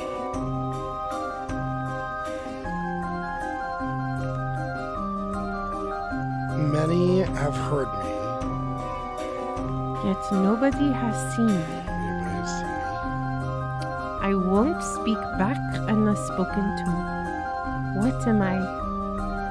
And in the chat, if you can figure this out, you can give him a boost. Like, you can help him out with this. Come on, chat. I have an idea, but I want to hear it. I do want to hear it. Chat. Well, Anna kind of looks at you and says, so Brainstorm you session. you can be heard, but you can't be seen.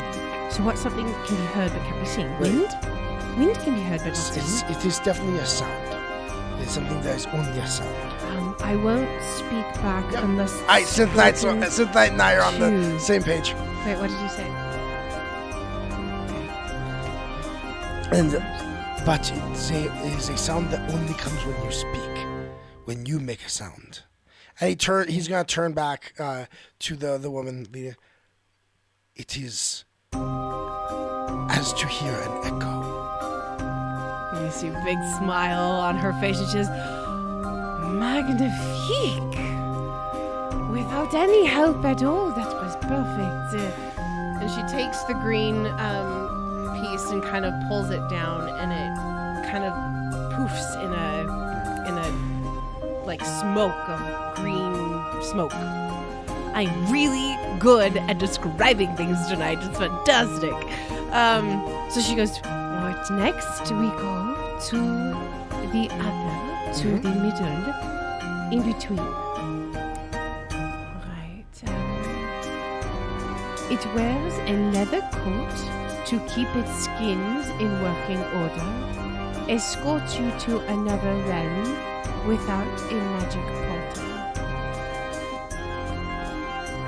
A It wears a leather cloak to keep its Skins in working order. skins in working order. Escorts you to other realms without a magic portal.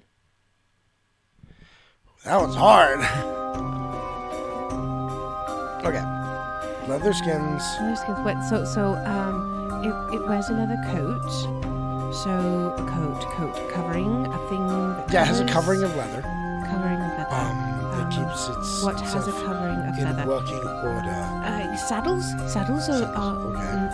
no. But that yes? doesn't keep the thing in working order. Oh, that's right. What else is covered in leather? Covered in leather to keep its skin. And it takes you to another realm. To another realm without magic portal. So, okay, what could possibly make you go somewhere without using magic? You can't teleport without magic. Another realm simply means another experience, another place. It does not mean necessarily a realm of existence. Oh. Okay, no, that makes sense. So it would be. Yeah, since I stumped on this one too. Could you read to me one more time? It wears a leather coat to keep its skins in working order, escorts you to other realms without a magic portal. Okay, the secret here is in the skins in working order. So it's something that's covered in leather to keep it safe, to protect it. To keep its skins. It's not skin, it's skins, it's multiple. So multiple things. So it's covering, the leather is covering something that is multiple somethings. Then Madame looks at you and says, do you need a different riddle or do you want to stick with this one? I will give you a choice. I can go to a different one or we can stay on this one. But only because of your beautiful face. I think I might have to go to another one. That is a difficult riddle. Of course it is. This is not a battle of wits for nothing. All right, well, the other of the middle.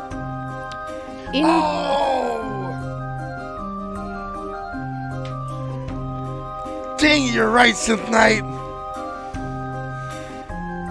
Wait, the first one was a book. Unfortunately, I already passed it. you It is had said no to that one, but you are correct. It was a book. It was a book. Give me the other one. Right, the other one. In the form of fork or sheet, I hit the ground, and if you wait a heartbeat, you can hear my roaring sound. Say one time. In the form of fork or sheet, Fork? I hit the ground, and if you wait a heartbeat, you can hear my roaring sound. Fork or sheet. Hit the ground. If you wait a moment, you can hear my roaring sound. These are some. Where'd you find these riddles? Oh. I love how you look to the chat. Seasonal You're Bard. like, Oh, and Seasonal Bard just gave you a I villain know, point. Give me a freaking villain point, which I will use. Thank you so much. A fork or sheet. But if you wait a moment, hear a roaring sound. So something that makes a roaring sound. A fork. Fork's the part. It is thunder and lightning. Magnifique. Bien. You did get it. It was, well, technically it's lightning. It was lightning. Because there is the fork lightning and the sheet lightning. But the lightning does not make the sound. No, the thunder does. Very good. All right. You have gotten 2 of the 3. Now it is for the 3rd. Are you ready? Yeah. Yeah, and at this point, there is like a crowd of people now standing behind you, and they're hushed in excitement and anticipation for this last answer. She says now to the crowd in general, she says, "Do not help." Except for the chat, you guys can help. "Do not help. He must battle the wits alone." Except for this young woman here, she can also help. I've made... As she says that, Az looks up real quick. Do not disrespect her. I would never disrespect a companion of yours. You are in this together. This is a battle of wits. Wits is two. Or more. I made out of 5 letters. And I made out of 7 letters. I have keys, but I do not have locks. I'm concerned with time, but not with clocks. All right, I'll say this again. I read that again. I'm made out of 5 letters, and I'm made out of 7 letters. I have keys, but I don't have locks. I'm concerned with time, but not with clocks. Chat, tell me if you think that it is music. Throw in the chat if you guys think that's that, because it's 5 letters for music. It's made out of the letters of the scale. Is interested in the time signature, but not with clocks. So let me know if you guys think that it is music. I have keys, but I don't have locks.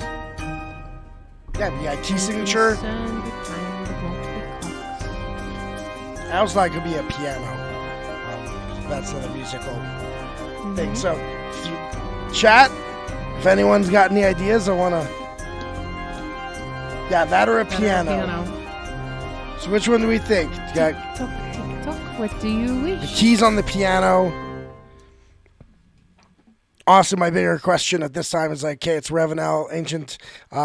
Do they have pianos? I think they'd be harpsichords. Anna's just like, it's up to you on this one. I have So, no idea. I've got something like anyone else chiming in on, is it music or piano? I think I will say we'll go with the piano, because I think the keys, the piano keys is probably the way it goes. It would be the musical piano. Bian! It is a piano! Very good job. And the crowd around the outside, they're all kind of like clapping and kind of, there's like a twittering kind of thing going on. She says, so, of course, you have won the prize of this 3 plus 1. And since it was the 2 of you, I will begrudgingly, of course, give you the full prize for both. Of course. However, I must admit, you did more work than she did. And Anna just kind of smiles and she's like, yes, you did. You did all the work. We each play our part in this partnership. Of course. And she goes to the money, her little money counter, and she pulls out the 8 coins, and she reaches over to hand it to you. But before you manage to like reach up to take it back, she kind of pulls her hand back and she says, unless of course you want to do another round. And Anna's just standing there like, no. I think not. I think that my companion is ready to move on. But of course, well, if you find that you would like to battle again, you of course know where to find me. And she definitely gives you a little. And he'll turn and he'll put the coins out to Anna. Your prize. Thank you, because I did so much work. She puts it back in the bag. I would not be able to win if I were dead. That is true. And you also wouldn't be able to win if you were not here. So, At which point, in both it is my ways, fault. you helped. It's true, I did. All right, so what do we want to do next? So there is the drag. Oh, we should go to the dragon races. The what? The dragon races. Okay. Do you How want do to go these over work? to the How do dragon these races? work? I don't know. Let's go find out. And this is very close to where you guys were. Okay. It's just up the right side. Well, looking down on the thing, it's to the left, but yeah, but it's near where the pitfall is. So you guys can see as you're moving in, like kind of around that outside, you can see the pitfall area, and it's this big pool that has fish in the pool that are swimming around, and a couple of like iguana lizard types with the bar that is stretched all the way across it. And you can see as people are beginning to queue up to try their hand at walking across the pitfall. Oh, jeez. So you get to the dragon races, and this area is it's a very long and wide table with straight away, or like kind of pieced off into 5 different lanes. Okay. There's the word.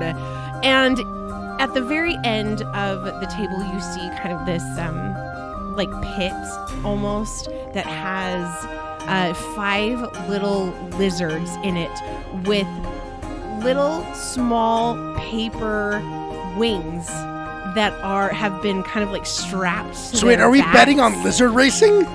Yeah, pretty much.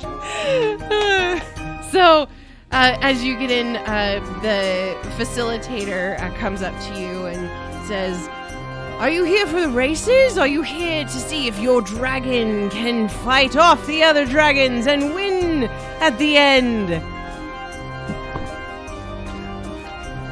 I just had this thought come to me. I know he can't do this, but I just had this thought of Az being like, I bring my own dragon and then do summon dragon for level summon dragon to summon a juvenile red dragon to then race. Oh my gosh, no, don't do it. Don't do it. right. All right, so and Anna's kind of like, I want the lizard, the dragon, of course, I'm sorry, the dragon that has the purple wings, please. And the facilitator says, "Oh, perfect choice for a beautiful woman, a beautiful dragon. Right there for you." I would like to inspect the animal first. Is that possible? Of course you can. And he reaches out to hands to you and says, but before he gives you the lizard, he says that he does scoop up another one that has like a turquoisey wings and says, but if she's going to do the purple, you of course must do the blue. Hey, Anna, are we in on this together or competing? I think the best lizard will out. You need your own. He puts his hand for the All right, turquoise so one. he goes to show you give you the lizard to kind of look at it. It's in good. Give me a medicine check. I'm medicine versus nature. Nature, actually, yeah, nature works. Give me a nature check. Okay, yeah, I do have nature. Okay. That's a 27. 27. All right, you can tell that it is a healthy lizard. It is taken care of well. The scales are good. The skin is good. These are well cared for little animals. As so as that's. Well, I guess they're not animals. They're. Do you want to look at yours? I think mine is beautiful. Has she gone over to grab it from him, or? Is Yeah, she she has it. As she's going up to grab that one from him, and I've got mine, I really quickly try and stealthily cast haste on my lizard. Oh my gosh, you cheater! Okay, go ahead. Go ahead and cast it. Okay, I go ahead and I cast. It's a smack and verbal. Okay, I would like you to give me a stealth check, Yep. please. Ooh, that's a 15, so that is a 28. 28. Okay. You do manage to do it without anybody noticing. And what that's going to do is it will lower the DC for the lizard. Yep. Okay. Because of the way that this works, that's pretty much the only way you can do haste with this. But she, looking at the lizard, everything's good with the lizards, and so he motions for you to go up to the front. Said, "Now go ahead and pick your lane, whichever lane you would like to go on. Put the lizard down there." And he turns around to the milling of people that are walking around, saying, "Who else would like to join the dragon races to see if your dragon can defeat what is now the pink and the blue dragon ready to fight?" And Az turns to Anna. Hey, Anna, the loser buys dinner? All right, that works.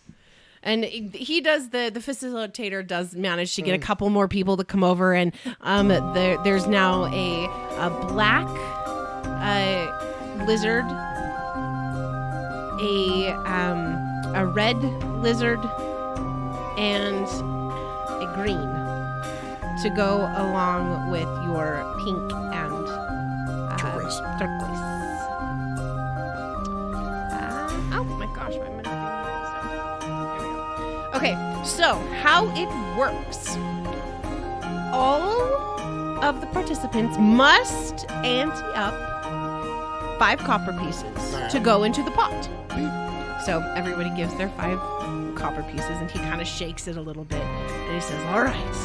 And then he hands it to his assistant to go over. And he says, "Now, the winner will get the whole pot, minus a small commission fee. And Finders. once the gate is released, a whistle will blow, and the lizards will be ready for the race. So, all of you please get behind your beautiful little lizards. I mean dragons. Your dragons, your fierce dragons. And be ready to cheer them on as they fight. And they're not really fighting, they're running down a track, but that's fine. You do notice I'm wishing so badly I had like minor illusion to like throw out, like make my into a dragon as it runs. Okay. So funny when I had that. All right, so the track. Picked that up this morning. You should have. The track is 20 feet long. It's a pretty long track. And it is. I am apparently broken my pen because it will not. Here, take mine. Yeah, I was noticing us having issues. So the track is 20 feet. Yep. And at a critical success, you will be you'll be rolling a d20, and it's DC check. Yep. Since your lizard has haste, your DC check is going to be lower, which will be 12, and everyone else's is 15. Yes. Okay. So at a critical success, your lizard will move 10 feet. At a success, it will move 5 feet. Oh shoot, I don't have the right page. Where's the right page? Oh, okay. So at a failure, your lizard will not move at all. Alright. And a critical failure, your lizard turns around and moves backwards 5 feet. So, don't fail, or it will be a problem. All right, so we will start. And would you like to roll for one of the other lizards? I can. Okay. So you will be in charge of the blue and the black, and I will roll for the pink, the red, and the green. I'll use my dice tower. I know, dice tower. All right. So, Is there anything I'm adding to the number? This is just straight DC. Oh, it's rollies. It's just rollies, essentially. Will you give me a D20, please? Because I need 3 of them, not just 2. We have a lot of dice. There you go. Okay. All right. All right, you ready for this roll? Here we go. 1, 2, 3. Oh, shoot. Okay. Failure on both. Here. Failure on the green and the red, but not a failure on the pink. So Anna moves up. So Anna moves up.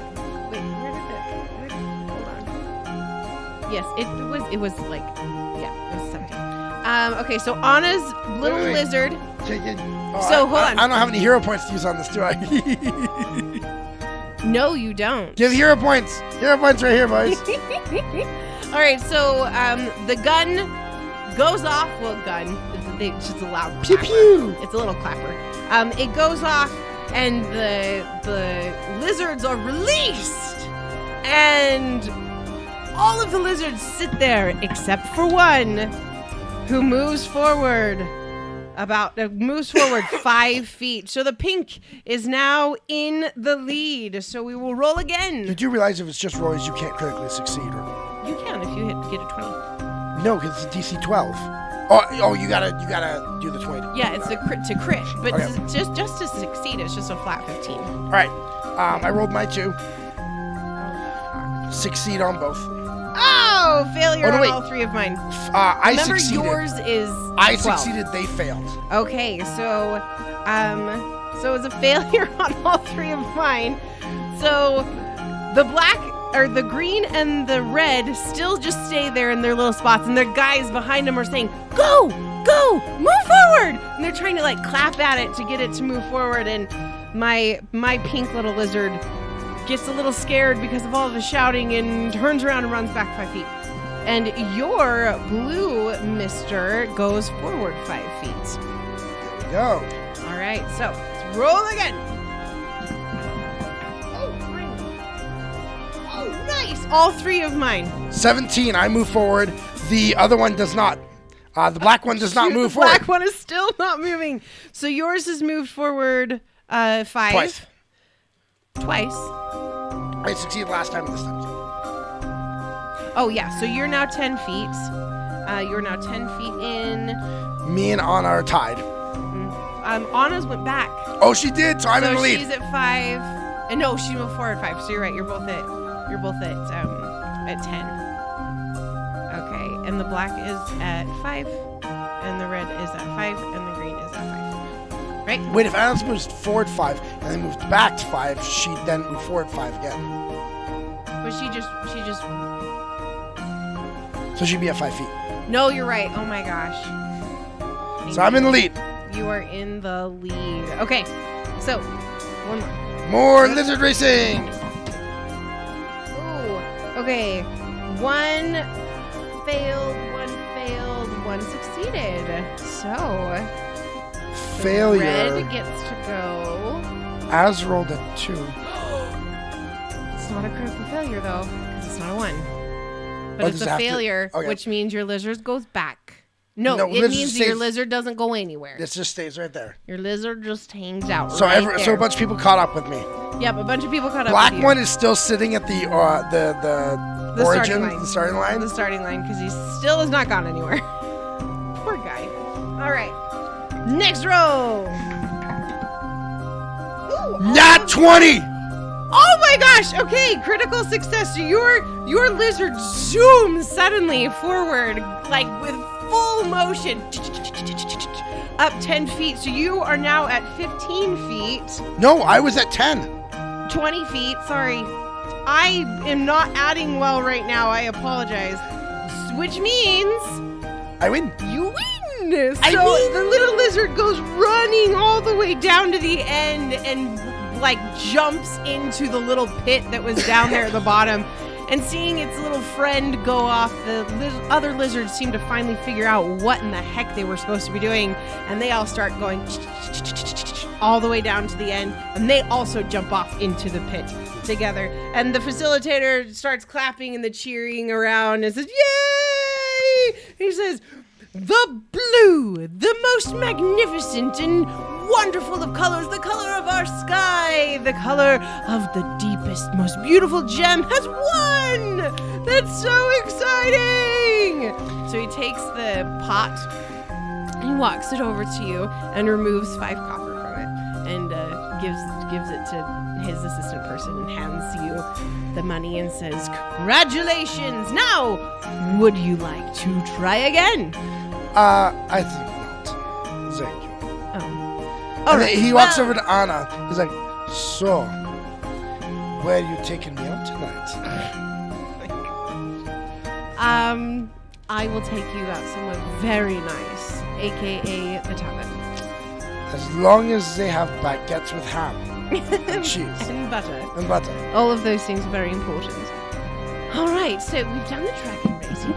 Let's go over to shoot the demon. Oh, yeah? Do you want to? I mean, what do you want to do now? I mean, we've got the demon shooting thing, and we've got the foot races, and I am incredibly interested in that pitfall. As you turn around, you hear a big splash as somebody falls into the water, and there's like laughter and cheering and sputtering. You want to do that? Well, it looks like fun, doesn't it? Or do you? I guess. I think. How far across is it? The pitfall itself, it's 30 feet. All right. Well, do you want to do that? Yes. I think we should do that one next. All right. So you guys go over to the pitfall. And this one, as you get up to the backside where the line actually starts, there's a couple of people ahead of you, and you see these big signs that say, where is it? Says, you are an avid explorer of the wild, fearless in the face of danger. Before you lies a pit of crocodiles, piranhas, and worse. Beyond them treasures, beyond imagination, only one way across, through the rickety balance beam above the pit of death. Can you make it?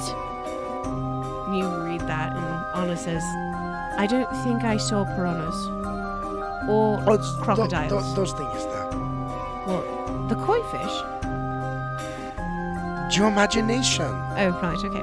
That works. It's fine. But maybe those are crocodiles at a very far distance. That's what the iguanas are. I think they're supposed to be the crocodiles. Yeah, there we go. That's perfect. All right. So we make our way up there. So you make your way up. You begin to see that this balance beam is only a few inches across. All right. So it is really small, and it spans. Oh, sorry, it wasn't 30 feet. It was 60 feet. Okay. I apologize. The 60-foot wide gap. So you do have. Once you get through the doors, you see that the bleachers are full of spectators. And not only are they full of spectators, but each of these spectators has what seems to be some type of water-filled balloon. Oh my gosh. To throw at the people on the balance beam. I told you I was really excited about tonight. So Az kind of puts his hand forth. After you, lady. Well, you want me to go first? Yeah. I think you need to go first. I want to see you do it. You will chicken out. I promise. You will not do it. I promise I will cross that. You swear? I swear. All right. Fine, I will go first. So this is how it works. It does require a 20 DC acrobatic check to cross, but with all of the water balloons, it makes it extra difficult. So if you don't critically fail your acrobatics check, you must attempt a DC 15 reflex save against the water balloons. Okay. Okay. I want to see Anna do this. Come on. I have to double check. Hold on a second. Okay, so on a critical success, you incur no penalty in traversing the beam, treating your acrobatics check as normal. Succeed. The balloons are a near miss and cause you to stumble but not lose your balance. You treat a critical success as a success, and you treat a success as a failure. Okay. Failure. A balloon hits you, but does not cause you to lose your balance. You are stunned 1, losing your next action, and you must trigger another reflex save against a volley of balloons. And and on a critical failure, the balloon hits you so forcefully, you nearly fall. You may grab the edge as a reaction, but because of the length of, or because it's so narrow, the DC is 20 to grab the edge. I don't feel like these should be hidden DCs. Just let me go. Just let me roll. All right, so what we're going to do is, well, because Anna's going first. I was going first, so let's see her. So for every roll, it's 10 feet. So there should be 6 rolls in total. Doesn't or Anna 6 have like a turns. plus 14 acrobatics? She has a really high acrobatics. Yeah, she's going to like walk across this thing, no problem. Yeah, I gotta bring it up. Okay, so.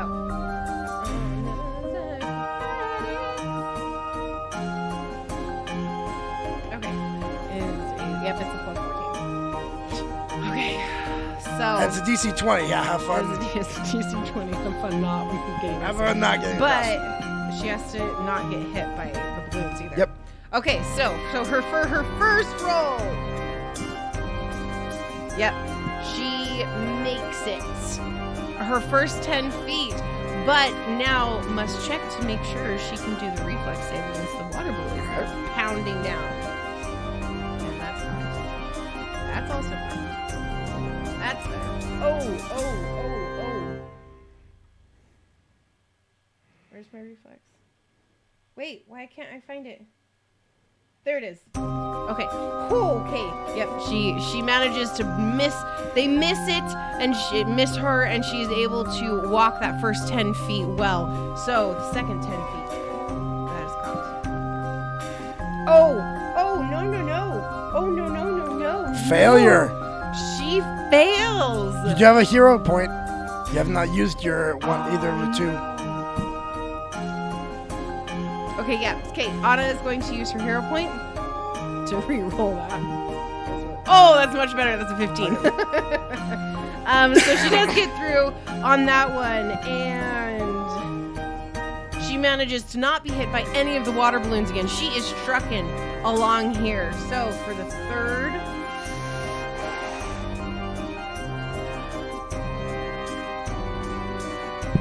she doesn't make it. So as she's moving forward, a balloon, she's having a really, really hard time getting across, and a balloon just comes from the side and just smacks her right in the back, and she's like, ah! She doesn't fall, but she is stunned slightly, and she has to stand there for just a second to get her balance and to figure out. Which means she's going to get trying to get hit again. She's like, okay.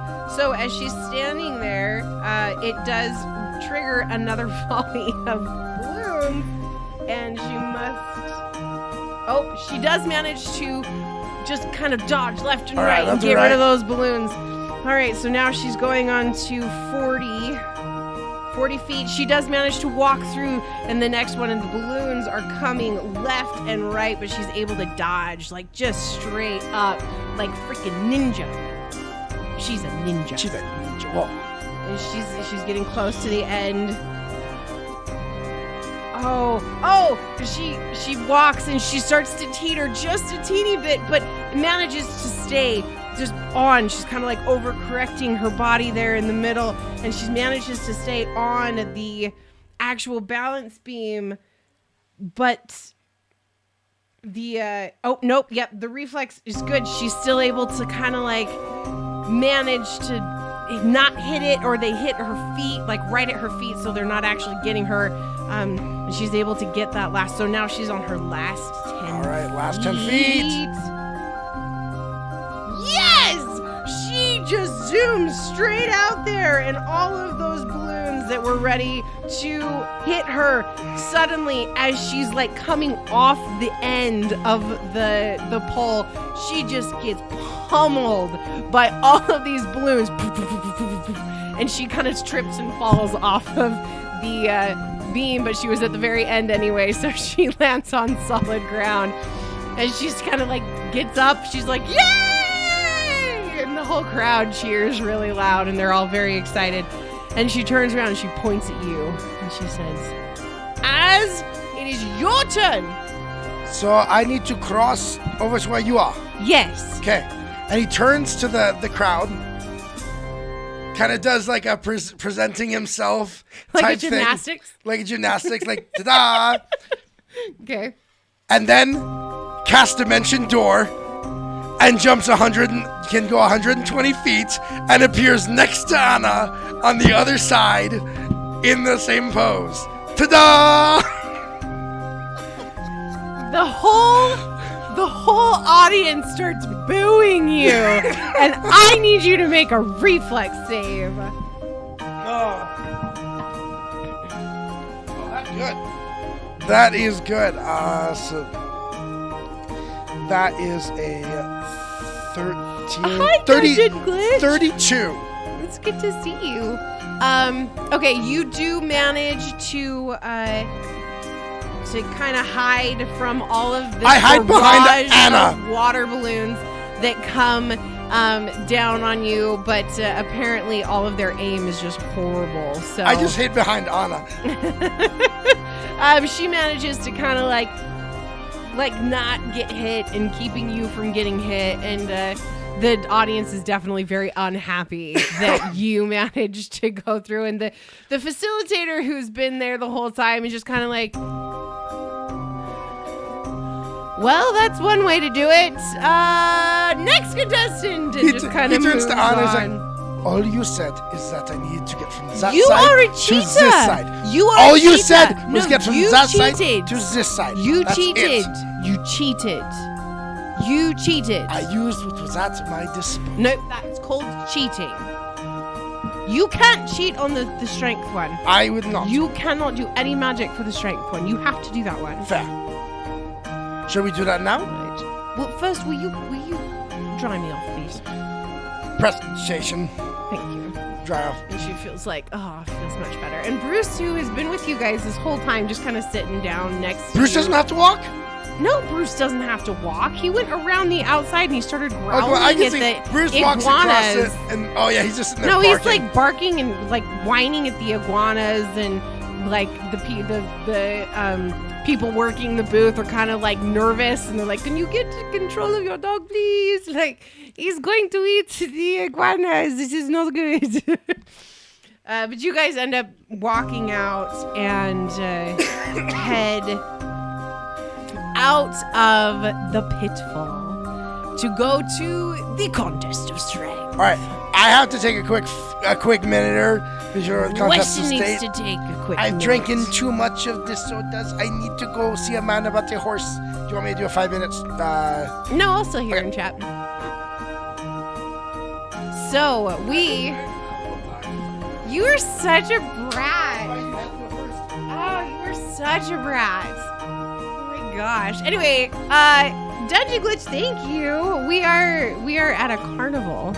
Our characters are at a carnival. It is the holiday of the Golden Dragon, which is a holiday celebrating a golden dragon that supposedly saved all of mankind by destroying the orb of dragonkind, orb of golden dragonkind that controlled all of the golden dragons, which ended with the destruction of most of the golden dragons in the world. And supposedly there's only one golden dragon left, this one that saved everyone. So that is why we are here. It's been so much fun. I really love it. Ooh, ooh, ooh! Get the star! Get the star! Exclamation jump!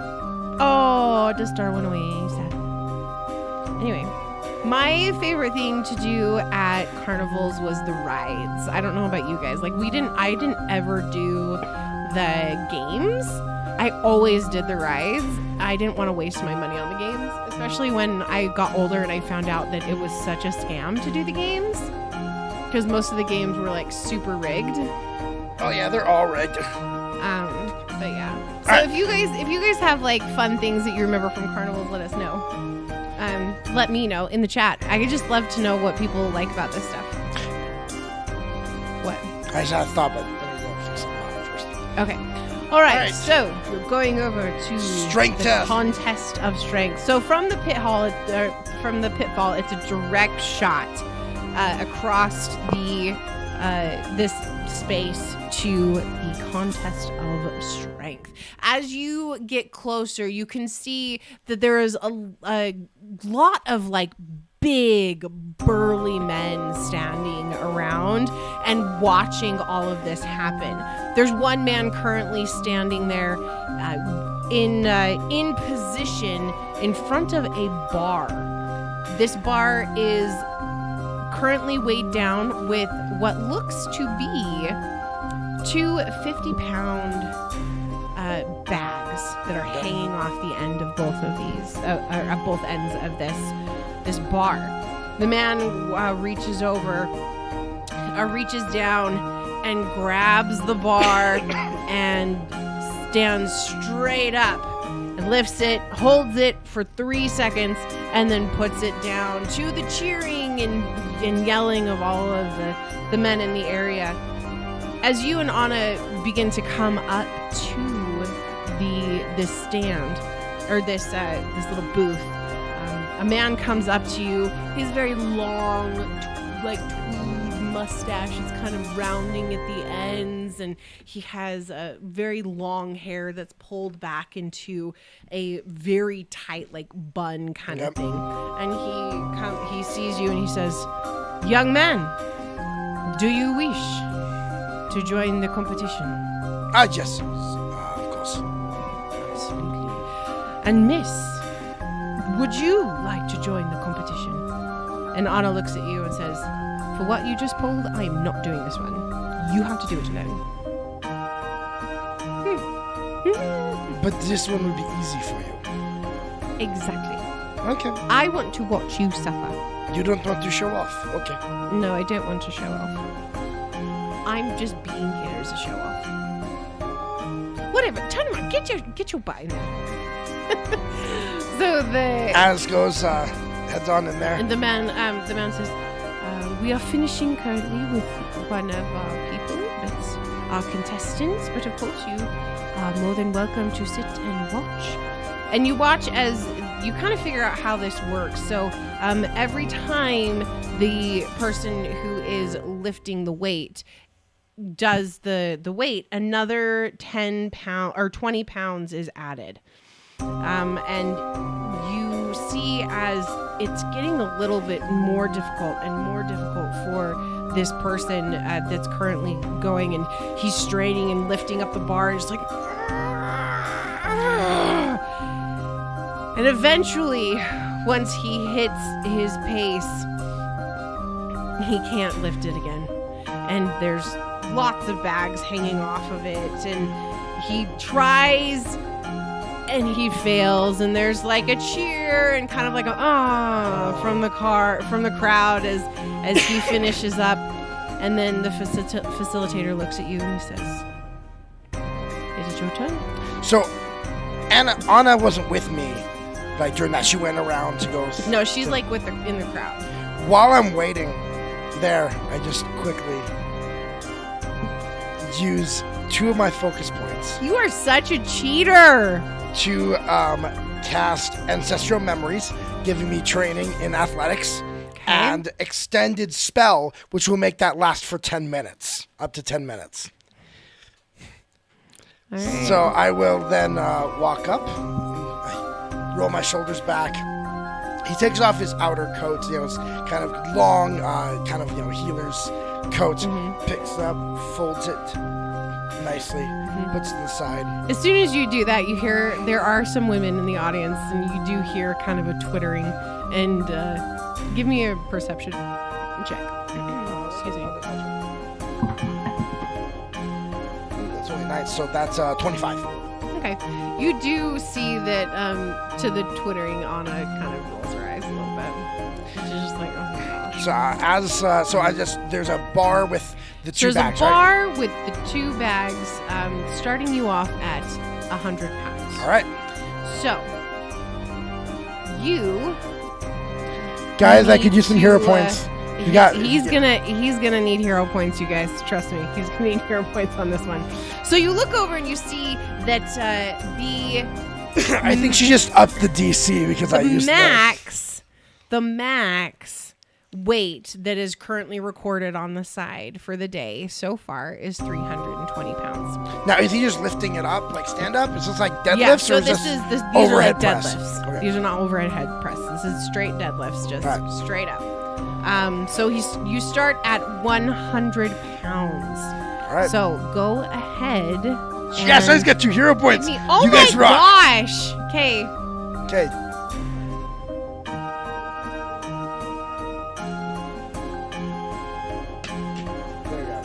Do you have 3? No, you only have 2. Give me one of those. We back. didn't count that. I didn't We use didn't this count as the that hero one. point. Okay. All right.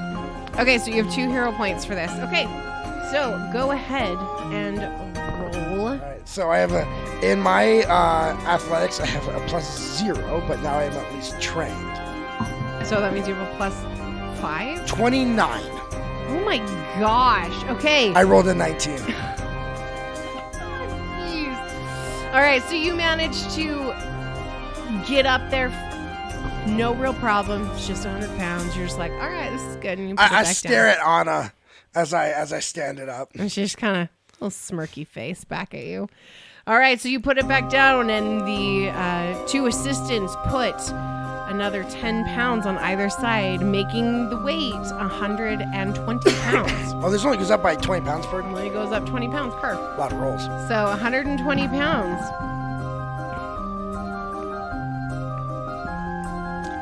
28. I rolled an 18. Oh my gosh. All right, so you managed to do this one just as easy, just like straight up, and you're kind of like, this is about how heavy?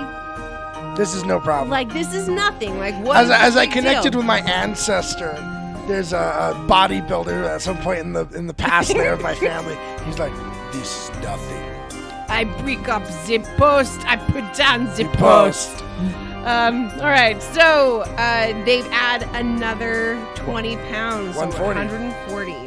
Ready? Okay. Natural 20. I have rolled a 19, an 18, and a 20. What did you guys do? I Suddenly haven't- he gets 2 hero points, and you like his rolling becomes perfect. Urgh. Az All is right, getting to show this is off. same. Like this time you are starting to show off a little bit. You lift it up and you kind of like do a little pump action, and you're kind of looking at the ladies around like, yeah, what's up? All right, they add 2 No, he's not more. looking at ladies. He only watches Anna. Yeah, so he looks at Anna, straight at Anna. Straight. Like, you wanted me to do this. Is there some sexual tension happening? I think it's between more you at so this she's point? probably going to be like, what? Freaking freak. All right, so now that you put it back down, the assistants put 2 more 160. on, so we're now at 160. Natural 20. Oh my gosh! Will you stop it? Okay. All right. Same deal. You've like dead-eyed Anna, just like, I've got this. I've got this. And Anna is at this point, she's actually genuinely starting to get a little annoyed. Like, are you serious right now? Jeez. All right, we're now up to 180. Ready? Go ahead and roll. Natural 1. Using it first hero point. Okay. I knew it was first coming. Hero point. I knew first that- hero point. I knew it was coming. By the way, these are our hero points that we actually use when we remember. They're little, it's Harry. really cute. Did you get another nat 20? I did. Oh my god! That's 3! Nearly in a row! That is 3. With 1 natural 1 in the middle. This All is right, awesome. you've hit 200 pounds. The facilitator goes out to the crowd and he says, "We have a true strong man here with us today. Will he be able to defeat and beat the record of 320 pounds? We will see. You are now at 200, sir." Which I have to just throw this out there. I deadlift more than that. Yes, you do deadlift way more than that. All right. Okay, so Next one. Oh, that one's a little lower. That's a 15. That would be a 25. okay. You do manage to lift this one. You're starting to feel it maybe just a little bit. Like, it's kind of like, this is like, my lower back is kind of feeling this a little bit now. whatever. But We've you wrapped do enough manage, time now that Yep, you do manage to do it, and there's no real problem. Put it back down, and the assistants now are kind of like just standing on the sides, ready with the next set, so that this can go a little bit faster. And they both put it on. Now we're at 240 pounds. all right.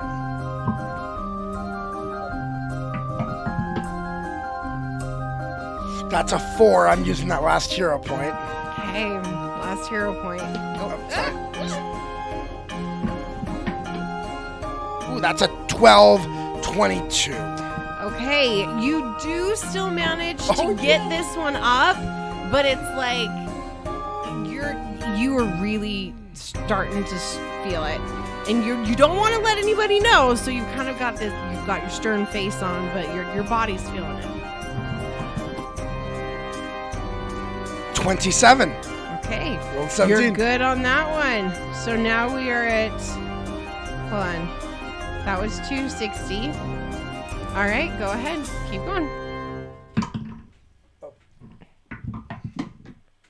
Oh, that's only a 10, so there's a 20. Okay, you kind of get it up there a little bit, and it's like looking like you might drop it. You might drop it, but you manage to stand all the way up. You hold it there for a second, and then quickly put it back down. All right. We're at 280 now. We are now at 280. That is a 6, so 16. This one, you pick it up. They put the 2 more on. We are now at 300 for this weight. Wait, I for beat you it. to pick up. I hit it. You beat the 280. So At now you're at 16? 300.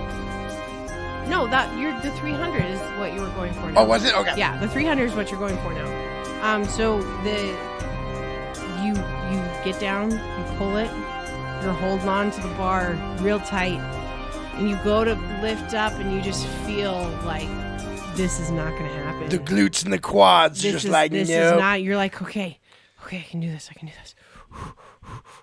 And you go to lift it again, and you can't even really get it off the ground at that point. And you put the bar down, and the facilitator's like, oh, it looks like we have not seen the new record for the day, but it was a good try, a very good try. 280 pounds, ladies and gentlemen. Let's give him a round of applause. He has a. And I don't know Anna's about- standing there just kind of like smiling. Just like, And then as we go, he picks up his cloak, puts it on, yep. and heads Comes to over. rejoin, and Anna kind of like shoves your shoulder a little bit and says, I am highly surprised you were able to do as much as that. I was as well. That was interesting. I feel like you were holding out on me. You didn't do magic, did you? Would I? Yes, you would. You did Dimension Door on the last one. Well, yeah, but the only objective there was to get from one side to the other. Now, as the spell drops, you're trained in athletics, which means you knew how to lift. Mm-hmm. His body wasn't prepared for athletics, so suddenly as he's walking, his legs start to kind of give out. Okay, Anna like reaches over, sees you starting to fall. Well, actually, hold on.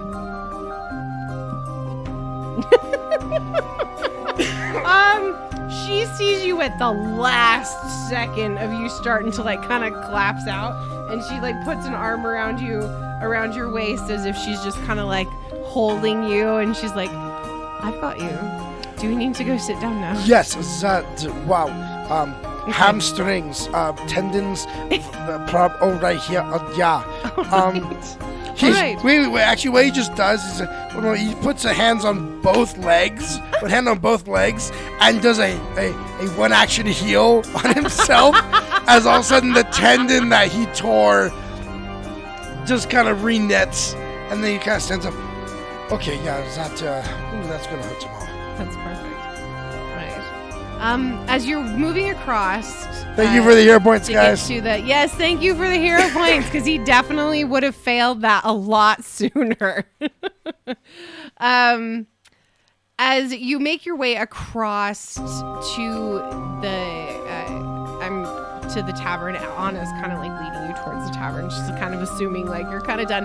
At this point, it's been like with the time of waiting and then doing the games and stuff like that, it's probably been like maybe 2 hours. So it's not quite lunchtime, but it's hitting that time when you could, if you would wanted to, like have something to drink and to eat and whatnot. And as she's heading that direction, a woman steps out of the fortune-telling booth, and she stands there for a moment. You see she has big, really, really big crystalline blue eyes. Her hair is a shimmering blonde that's almost gold, which you can kind of assume she's put something in it to go with the holiday of the Golden Dragon. She's wearing this beautiful gossamer dress that looks very similar to a sari. And her skin is a dark tan, just absolutely beautiful color that contrasts with the brightness of the dress and the brightness of the like scarves and whatnot hanging down. And she stops you. She like puts a hand out to stop you. And she says to you, have you ever had your fortune told? I have not. No, that is, would be a new experience. It doesn't take a medium to know that you need to sit. Come sit. He's kind of like does that bow-legged walk guys do when they deadlifted too much. Well, at this point,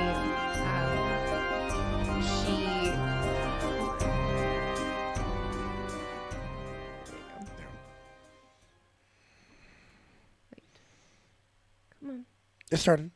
Is it going? Okay. No, wait. It's not. Wait, is it? Is it going?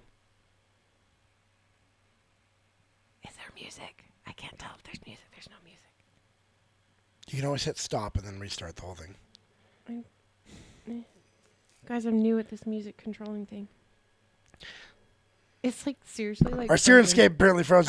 You can always refresh the page. Froze on me. Okay, you can always refresh the page. Nope, you got it. And then I refreshed the page. That won't stop it from playing. Oh, it won't? Okay, we've got it then. Right? However, I think it finally read your stop. Oh, shoot. Okay, hold on. Let's start it again. Good. All right. Okay. So you step into this kind of dimly lit... We have music. Okay. This dimly lit space. There is a table in the center, and as soon as you get in, the silks and the sides of the tent kind of close, and it gets much darker in this room. There's a few candles that are making it pretty warm, but the center up on top is open. So the sunlight is streaming in through the center face down onto the center of this table. It is very dramatic, but it's very beautiful and a very calming sense in the room itself. And she motions for you and Anna, who has followed you into this space, to sit at the table. As kind of just... Ooh. She says, unfortunately, I do not run a charity for young men who have pushed themselves beyond their limit. 5 silver, please. Silver? And she just sits back and kind of gives like you a dainty smile and turns to look at Anna. He's like, I'm game. Pulls out the silver. And she takes it from you, but instead of like putting it away, she just kind of like pushes it to the side. I imagine you don't get that many people availing themselves of your services in the carnival here. Most of the expenses were done in coppers. Yes. Well, I have found that the people that need me are the ones that end up coming through my door. And she reaches into a bag just to the side and pulls out a small sack that is filled with herbs and spices. It's a very fragrant sack that you hadn't been able to smell before. And she hands it to you and she says, please, for this to work, we must have a full cleansing and clearing of the space. How pungent is what she's like? It's not super pungent, but it's definitely... It's like when you open a bottle of spices that has been closed and it just kind of goes into the air, like when you're cooking, like the chicken and stuff. So she hands you the bag and asks you to hold it for just a moment. And then she motions to Anna for you to pass it to Anna. And Anna takes it and just kind of just like, here you go. I don't know what this is. Anna takes it and holds it for a second, and then Would I, as an arcane user, have any understanding of if there's a magical component in this? Roll Occult. Roll arcane. I was kind of deciding between a couple.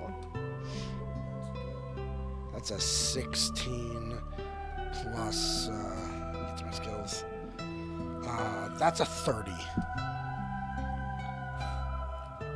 Holy shitza. Okay. You can definitely tell that there is magic happening. It's not arcane in nature.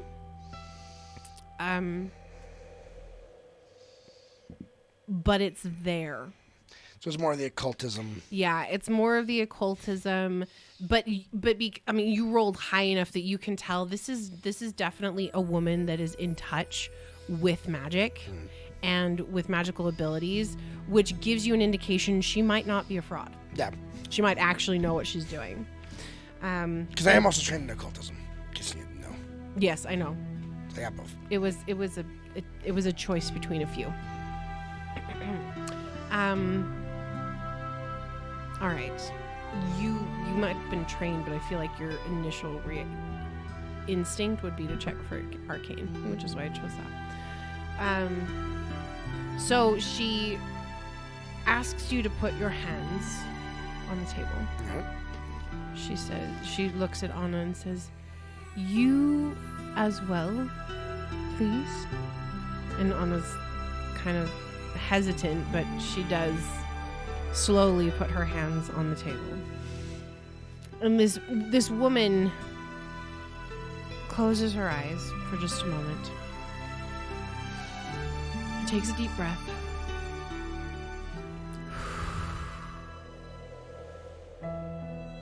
and she opens them, and you see her eyes are a slightly different color than they were before. Before they were a light brown, and now they seem to have cleared and are almost a gray at this point. She says, "You," looking directly at Az, she says, "You are marked by a god." She kind of scrunches her eyes just a little bit. Says, "But not by whom you think." And then she looks at Anna and says, "You are a passage of death, but not of fear, which is good." And Anna kind of smiles just a little bit. She closes her eyes again, taking a deep breath. And as she exhales, you feel an energy wave come out from her to hit you and to hit Anna. The both of you are sitting in very close to each other, and it's almost like it pushes the two of you together. Okay. And when she opens her eyes again, you can see that they have gone from gray this time to an almost crystalline blue color that is shocking in how piercing it is. And she says, your fates are entwined. You will not succeed without the other. And there is someone, and her eyes go from Anna directly back to you. And she says, there is someone hunting you.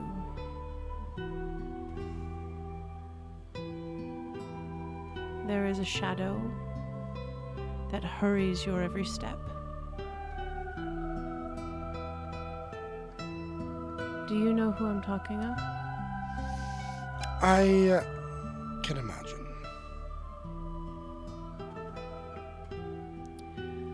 There are a few colors that are coming out that are stronger than others. These normally mean things personally. They can also mean things that are coming in your future, including, but not limited to, dangers or hazards that may come across your path. She lifts one hand and she kind of like feels the air in a kind of a sweeping motion, and she says, there is a lot of gold, not just gold from the holiday, but gold that surrounds you. As kind of reaches out, just kind of double checks his purse pouch. He's like, Nice. Then, as well as gold is blue. There is a light blue that connects you to her. And Anna kind of like... Okay, both kind of look over you. I was like, okay. Mm-hmm. Right. And then she looks at Anna and says, you must protect him, or he will die. Anna kind of sits up a little bit at that. She says, there is something very dark in his future that is not in yours. So you must stay by him and protect him. And then she closes her eyes again and sits back. She said, one last thing before we finish. And you can see now her eyes have gone back to normal. And she said, I felt something almost like a clock. Time is counting down for you. There is something waiting for you at the end of this time, and I can't tell you what it is. It was shrouded from me. But whatever you are meant to do, you don't have much time to do it in. And she smiles and says, I hope your legs have recovered enough at this point. Thank you. You're welcome. He kind of stands up, kind of looks right on us, like... She's like, I don't know. Kind of helps you stand a little bit, and she's like, do I need to do like my healing thing on you? No, I'm good. Alright. That was heavy. Like... That was very heavy. That was... You know, we were going to wait till later for that drinking contest. I think we might need to do it Earlier, possibly now. Yeah, let's go. Yeah, alright. And we are going to end the episode here, or the session here. Thank you so much for hanging out with us. We went way longer than we normally do tonight, and because I know my players so well, we're going to end. But I could probably have gone on for a while longer because I'm just really jazzed. Normally, I'm the one pulling the plug at like 11. Anyway, thank you guys so much for coming. As a reminder, we are dark for our Friday night show. Oh, we gotta wait 2 weeks before we gotta play wait 2 weeks before we finish the rest of the carnival and introduce our wonderful guests, which are Abby and Dave from Tomes of the Chaos Bard. Woo! That is going to be on the 18th, 8 o'clock p.m. Mountain Standard Time. Same place, same time, all that jazz. Monday night, it's our tabletop terrain talks, where we are going to talk about something really fun and exciting, which we have to still decide on, but we will be doing a roundup of all of the biggest news stories in the tabletop gaming world with our TTRPG news segment that is always and forever going to be there. So that is Monday night at 8 o'clock p.m. And remember, it only takes two. Good night, you guys. Mwah.